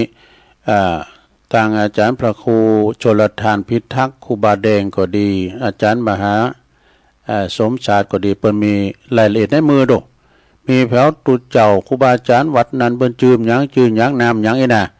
แต่อันนี้พระครูอภิวัตรเปิ้นส่งลายมาให้ตุลุงนะก็คือว่าเฮาไปปักกันที่อำเภอสะเมิงไม่จำกัดรถเนอะส่งลงเนอะจะไปต่อใดก็ได้ไปขี่กุ้นไปสำหรับเจ้าหมูเจ้าฝูงหรือว่าไปขอบโคก็ได้นะอย่างตุลุงวามเจ้าเนาะเฮาไปกินแพะตานมันลูกินลูตานมันโมนเฮาไปคนเดียวเนี่ยมันได้ขี่จีโดธานีดูเนี่ยกันเฮาไปอย่าไปดอยนางแก้วเขาแล้วเนาะเปิ้นตานโตตานเปิ้นกินโตกินเปิ้นไหวโตมันลูกินลูตานบ่ว่า อาจารย์พระครูสุเมธเปิ้นว่าเป็นประจำเนาะลูกกินลูตานนี่เฮาไปหันเปิ้นตานก็ไข่ตานหันเปิ้นกินก็ไข่กินซะท่ามันโมนอกโมนใจมันไปมีตีนายบ้านเฮาเมืองเฮากินตานวันกินหวานตานโมนเนาะไปกินแปตานปิ้นเคืองวัดจิตวัดใจเฮาตวยเป็นบุญนะไผมาเกิดเมืองไทยเนี่ยเป็นบุญแต่เมืองนอกเปิ้นทันลักก็เข้ามาซะท่าเพราะว่าหยังใต้พระบรมพระโพธิสมภารของในหลวงเฮาตวยนะบ้านเปิ้นเมืองเปิ้นน่ะโอ้ยแผ่นดินไหวเตอนี่ปุดโตตึกรามบ้านจองวัดวาอารามนี่ทะลุปูปังหมดที่เป็นมรดกโลกก่อนเนี่ยเมืองมารเนี่ยนะสถานเนาะพอแผ่นดินไหวเขาแล้วเนี่ยโตเมืองมันดาลีเนี่ยเปิ้นตกอยู่ในความเขตกันนะสถานที่เปิ้นตายในที่ตายก็จะหนักซะนะดูบ้านเฮาเมืองเฮานี่ดีเพราะว่าเฮาได้ทำบุญเขาวัดเขาว่าได้สร้างศาสนาสร้างวัดสร้างวาคุดน้ำบ่อกอกำแปลงวิหารกำจูพระเจ้าเฮาเนี่ยโทษอยู่เย็นเป็นสุขเนาะจากนั้นก็กินแปดตันไปโอ้ถึงไหนตุวันที่20นะสนะเนี่ยไปกินแปดตานกัน20กรกฎาหอเข้าไปด้วยเด้อหอเข้าไปด้วยอย่างตุลุงดอยวันน่ะหอเข้าไปด้วยกันปะเวลาเฮาไปตอนไหนตอนไหนไผมันเล่งเขาเหรอเอาหอเข้าไปด้วยนะกองทัพนั้นเดินด้วยท้องเข้าตกถึงต้องเป็นญาติ วันที่20ผ่านไปต่อไปวันที่13 14 15เด้อหลังวันแม่1วันนี่เปิ้นก็จะไปตานเตนบนสิงหาพุ่นนะสิงหา68 13 14 15สิงหาคม ถวายเทียนที่เมืองกาญจนบุรีนี่จำกัดรถตู้30คันนี่ติ่มแล้วเป็นว่านะ30คันตู้เท่านั้นเองนี่อันนี้มันไปไกลหน่อยเนอะสถานเนอะตุลุงก็เคยไปสักเตือนะกาญจนบุรีเนี่ยเนาะเมืองกาญเนี่ยเพิ่นว่าเป็นบ้านเป็นเมืองที่ว่าเปิ้นขี่เฮ่อขี่แป้กันอย่างนั้นนะก็บ่เคยไปสักเตือนี้ก็ได้ไปมันได้ไปหมู่นี้ยี่เฮ่อตุสตางค์มีมาจ่ายอันมันตีรถเปิ้นจะวางหมู่นะกะ วันที่20เนี่ยนะได้ตีรถเปิ้นจะวางหมู่นี่กันพระครูว่าเสไปด้วยกันไปก็ได้ไปอยู่เสที่นั่งหมดแล้วเนอะเข้าหน้าถูกก็ไปหน่อยก็แล้วไป เอาบุญมาเนาะเอาบุญมาเนี่ยนะวันที่13 14 15เนอะสิงหาคมเอาจะไปตานเตนวาสากัน30กันตู่ที่เมืองกาญจนบุรีเนอะก็ไปกินเป็ดตานกันเนาะศรัทธาอันนี้ก็แล้วไปแต่ว่าตานเตนวาสานี่ก็มันก็จะไม่มาเลยเนาะศรัทธาญาติโยมเนาะจะมีมาเลยแล้วแต่วัดว่าอารามที่เปิ้นได้รับการตานเตนต่อไปนี่ตุลุงจะตักตังลายกันเด้อศรัทธาเด้อแม่ศรีธรไสปราการแล้วก็อันนี้ท่านพระครูสุทัศน์วัดนางเลไวสานะครับเด้อลำปางพุ่นน่ะกลุ่มขึ้นสีขาวโดยแล้วก็สาวยองลำพูนตัวนี้แล้วก็มีเมตตาธรรมหลวงปู่พระครูสาธุกิจจันนันท์แล้วก็อันนี้ตุปีเอกเนอะตุปีเอกวัดศิลป์สุนทรตุปีเอกก็อยู่วัดเดียวกันเนี่ยวัดพระธาตุโดยน้อยเนี่ยก็เอิ้นมาแล้วตุปีก็ตัวหลวงผมฟังอยู่ด้วย อยู่วัดเดียวกันเดี๋ยวนี้แม่ครูธัญญาทองอิ่มเนอะอันนี้แม่ครูเพิ่นอยู่เชียงใหม่พุ่นนะแม่ครูก็ไปอยู่ก็ตานเตนน่ะเนาะแม่แดงอัมพรจากเต็นดอกไม้เนอะเต็นดอกไม้จอมต้องฟังอยู่เจ้าตัวลุงให้กำลังใจเจ้าแม่สาวสาวคุ้มตะวันอยู่เมืองวะบุญเนอนี่นะเมืองวะพุ่นนะวันนี้เพิ่นก็ฟังตลอดตัวลุงฟังแต่เมื่อตัวลุงทองมาแล้วเนอะนี่นะยงยุทธมณีวันไหวสาครับนี่ยงยุทธนี่เปิ้นอยู่ปุ้นบ่อแห้วลำปางบุญเนาะบ่อแห้วลำปางบุญส่งจากลำปางไหวสานะครับเนอะแล้วก็โยมยุพินหอมมาลาปีน้อยเปิ้นฟังจากบ้านแม่โยกด้วยเนอะชัดเจนดีนะยายซิวฟังอยู่เนอะยายซิวเนอะฟังไปติ๊กๆเนอะแล้วก็โยมแม่อารีจากปุ้นตุนเป่าเนาะสันกำแพงกับไวสาเจ้าตุลุงฟังอยู่แล้วก็อันไปตั้งป้าเสียวป้าเสียวแก่ แก่เก่าฟังอยู่ก้าเนาะป้าหลวงแก่เก่าแล้วก็อันลือหลวงเขาเนี่ยฟังอยู่ก้าลือหลวงเขานะไปตั้งป้าหลวงโรยด้วยเด้อมงคลมูลชีพน้องเงือกด้วย ถ้าจะฟังอยู่นะแล้วก็ท่านพระครูสุจินธรรมานุวัตรอันนี้ตุปีวิชาสุจินโนเนอะเจ้าคณะตำบลมงน้อยเจ้าวัดป่าตานไวสานะครับไปตั้งอาจารย์สุทัศน์ด้วยเนอะอาจารย์สุทัศน์การทวังปอจานเขานี่ปอจานวัดป่าตานโยมกนกพิษชัยนาจากปุณเนอร์บ้านห้วยงูนในล้านนานาพันฝางปุณเนอร์นี่นะไวสาเจ้าฟังอยู่แล้วก็อันนี้มีคุณแม่ศิรินทิพย์บุญเลิศฟังจากกรุงเทพฟังทางออนไลน์ อันนี้ก็ตักกันไปเนาะศรัทธาญาติโยมแล้วก็กำเดียวจะแบ่งปันเวลาศรัทธานะว่าตุลุงบ่ได้อู่คุณเดียวกันเนี่ยจะโทรมากำลังใจตุลุงกาฟังธรรมวันนี้ปีนจะได้พองกาน่ะหรือว่าจะมาแจ้งผลการรับฟังก็โทรมาที่เบอร์0899556506เนี่ยโทรกันเข้ามาเนอะติดนะวันพัดนะนี่ก็จะเตธรรมหลวงพ่อมานิดเนอะนะอานิสงส์เข้าวัดสาเจริญปอนเจ้าไหวสาเจ้าต่อตอนที่3นะเจ้าถ้าใครฟังโจ๊กก็ไปฟังเอาวันพุธวันพัดก่อน11 โมงเอา6นะเจ้า10 เพลงปีนี้ก็สามารถมีการงานเข้าพอดี วัดบ่อไปไหนรอไปแถมปีลูกใหญ่พอดีแถมปีเนื้อเจ้าเพราะว่าตอนนี้ก็ยังบ่เท่าจะเข้าวัดเจ้าบอกเพิ่งตัวใดการงานก่อนหนักจักวานไทยไหนมาเต็มตัวใดหาการอไปปีหน้าแถมอีกกว่าซาคงมีเวลาไปวัดนะเจ้า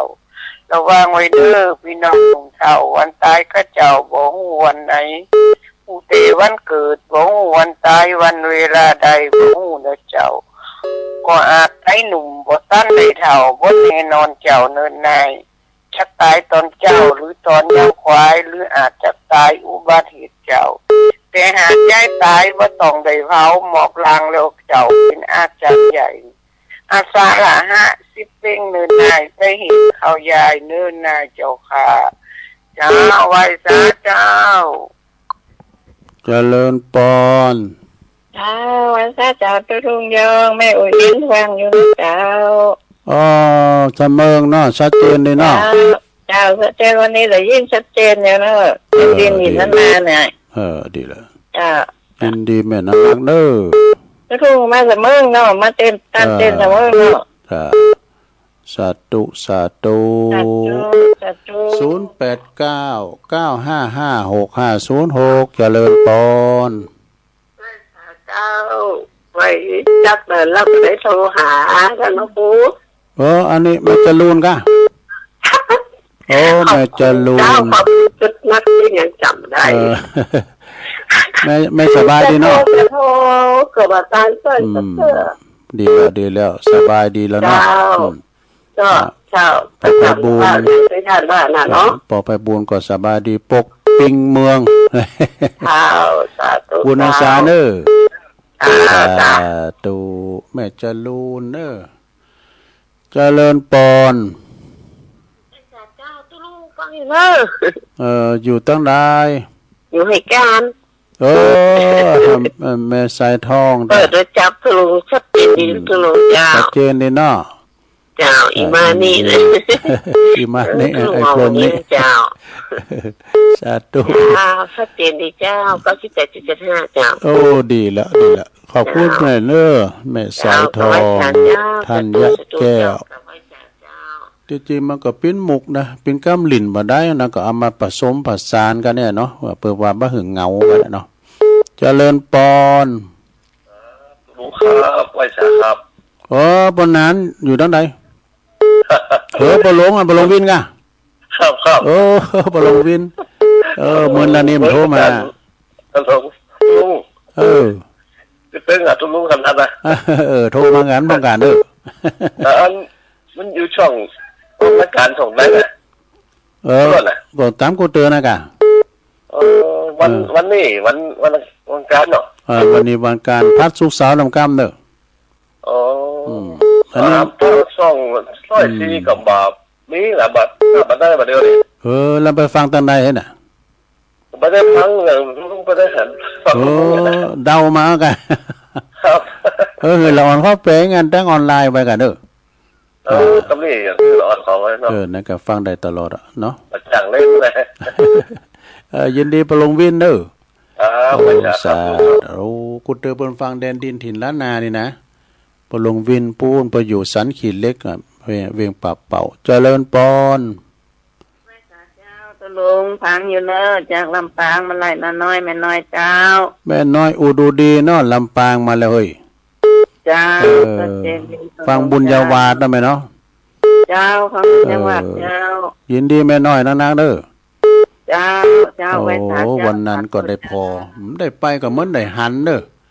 วันนั้นเปิ้นหล่อตีนะเดี๋ยวที่มจรโตได้หันหมดท่านมาหาเปิ้นถ่ายมื้อพอเจริญปอนครับหลวงพ่อกฤษเอาไว้สาครับหลวงพ่อครับสัญญาณไม่ค่อยดีอาจารย์อีกเครื่องนึงเอาเลยครับสัญญาณไม่ค่อยดีขายเครื่องขายไม่ค่อยได้ชัดมันก็มีเป็นวันบางวันก็ได้ยินชัดเจนเนาะครับบางวันมันเป็นซิมใหม่บางวันก็ขาดหายนะมันก็แล้วแต่เฉพาะวันพออาจารย์มาครับไว้สาหลวงพ่อครับแต่ว่าวันซืนเนี่ยก็ไปไหว้สาเจริญปอน กราบนมัส โอ้ การ ไว้สาสายบุญมาแล้ว โอ้อนุโมทนาสาธุที่จะเตะทำอันนี้ส่งเข้าวันวันพฤหัสเนอะ วันพฤหัสเนี่ย จัตุปัจจัยไตรทานของกินของการจะถวายวันที่20ที่จะไปถวายเตียนนะอ๋อดีก็ดีที่เสมิงเนาะเสมิงตายไปตั้งวัดหัวดูนว่าอย่าไว้แหวกกรรมแล้วก็ไอ้ไทยอย่าลวดมาตั้งวัดพระธาตุโดยน้อยเนาะดีก็เหมาโลดไว้ละจองรถตะวาเลยเนาะวันนึงว่าไปโดยโปรเลงตั้งสมเพชพวกนี้กะไปกับมากันกันนะไปกับมากันเอาไปกันมันดูตั้งแวะไหนก็ได้ไปไหนก็ได้เนาะอันก็ตีตุกี้เรื่องวัดลุงฟังเนาะที่ลุงยองออกอากาศได้นะก็เป็นที่น่าชื่นชมยินดีกับศรัทธาญาติโยมทุกเราทุกที่ทุกบ้านทุกเมืองที่เพิ่นมาหอมและได้แปลงวัดวันนั้นผ่านจากการสำรวจตรวจพื้นที่โดยมี เจ้าคณะอำเภอหลวงพ่อมงคลศิลวงศ์เนาะเป็นประธานฝ่ายสงฆ์รองเจ้าคณะอำเภอฝ่ายสาธารณูปการพระครูอรัญญะพระครูพิทักษ์อรัญญวัดประฝางแล้วก็มีเจ้าคณะตำบลรองเจ้าคณะตำบลเลขาจุ้ยฝ่ายเครือขัดก็มีท่านนายอำเภอหัวหน้าสำนักพุทธเจ้าหน้าที่อันกรมทรัพยากรธรณีและหัวหน้าสถานีแม่ป่งตำรวจพร้อมกับนายกประยุนตาริโยสถาญาติโยมเข้ามาจุ่มนุมกันในนี้300 คนโอ้หนักได้ตรวจผ่านแล้วตุ๊ยกมืออนุโมทนาสาธุคนก็ว่าเดี๋ยวนี้รอตั้งวัดเขานี่นะประชุมสถานว่าจะตั้งชื่อวัดอันหยังใจเขาเนี่ยแค่ตั้งวัดมาลอยเฮงๆนะเดี๋ยวศรัทธาว่าจะได้ส่งรายงานกันต่อไปแล้วผมก็จะได้ส่งประวัติตัวเก่าจบประโยค10นะอันนี้เป็นเรื่องจริงของเราก่อนนี้อย่างตุลงว่านะถ้ามีมุกตะโลกเห็นว่ามันอายุยืนพ่อจอมยุทธ2 แผ่นดินกับที่เขาไปป้าครั้งแรกเนาะจอมยุทธ2 แผ่นดินว่าตุลงมันเนี่ยกับตุลงนานนี่ป้ากับเป็น20 ปีนะจำก็ไม่ได้อยู่เนาะคือมันเกยกับเป็นปีเป็นนอกตุลงวิสาสาปรมายตินะครับนะวันที่20เนอะถ้าเลิกปุณเจ้าจะมาไหว้พระธาตุโดยน้อยครับถ้าเลิกค่ำลำไปก็ถวายจุมานะจะตกปัจจัยแต่อย่าทานของกินของทานเกี่ยมไปถวายทุลุงยองเป็นการเทศโดยถวายหลวงพ่อสาธุกิจนามท่านเจ้าคณะอำเภอจอยนอกของที่ชอบเท่านั้นที่ไม่ชอบถึงบอกไว้กราบนมัสการไหว้สาธุโมทนาบุญครับเปิดจะได้ปิ้นวัดละเนอเหมือนกับวัดเหล่ามนทาทิพย์เนี่ยเปิดได้ปิ้นวัดโดยสมบูรณ์มีเลขที่วัดเรียบร้อยไหว้สาเจริญปอนเจริญพรอยู่ลื่นโหลมาแล้วโอ้ถามเจ้าแล้วครับโจโรนล็อกขาไปหน่อยว่าเห็นปืนบอกว่าตัวเจริญพรหรือว่าเจริญพรก็เปิดเลยจะมาว่าโจโรนล็อกขาไปหน่อยปิ้นกันเองโจโรนล็อกขาไปหน่อยวันนี้ยักษ์แควรถมันบอกคุณมันนี่เรารถมันบดบนบอกขีนักไว้ในเต้นด้วยเต้นอยู่นะมัน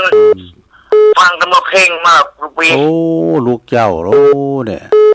มันเพิ่งเวลามากหรือหนอนเลยผมมันรับต้นเอียนตุกปีเตะแค่ตุกปีหนูนั่นรับเลยนั่นกลมรับตามกลมรับแล้วกระตุกปีเจอทำมันเดียวเจอป่ะดีมึงเลยขอบคุณหลายๆด้วยเด้อครับปีเลอร์ใช้ไว้เขามาเนาะครับสาธุเอาแล้วศรัทธาญาติโยมทั้งหลายตัวลุงกับบัดสามมาที่จะหับสายได้แล้วเด้อเพราะว่าเวลาตัวลุงหมดพอดีก็เดียวท่านพระครูอภิวัฒนวิกรมเพิ่นจะต่อรายการตัวลุงนำรายการจากล่าศรัทธาไปก่อนเด้อวันพัดไปปะกันให้ใหม่เนาะโชคดีมีใจเหมือนกันจุโกนจุตานเด้อจัตตาโลธรรมาวัฏันติอายุวันโนสุขัง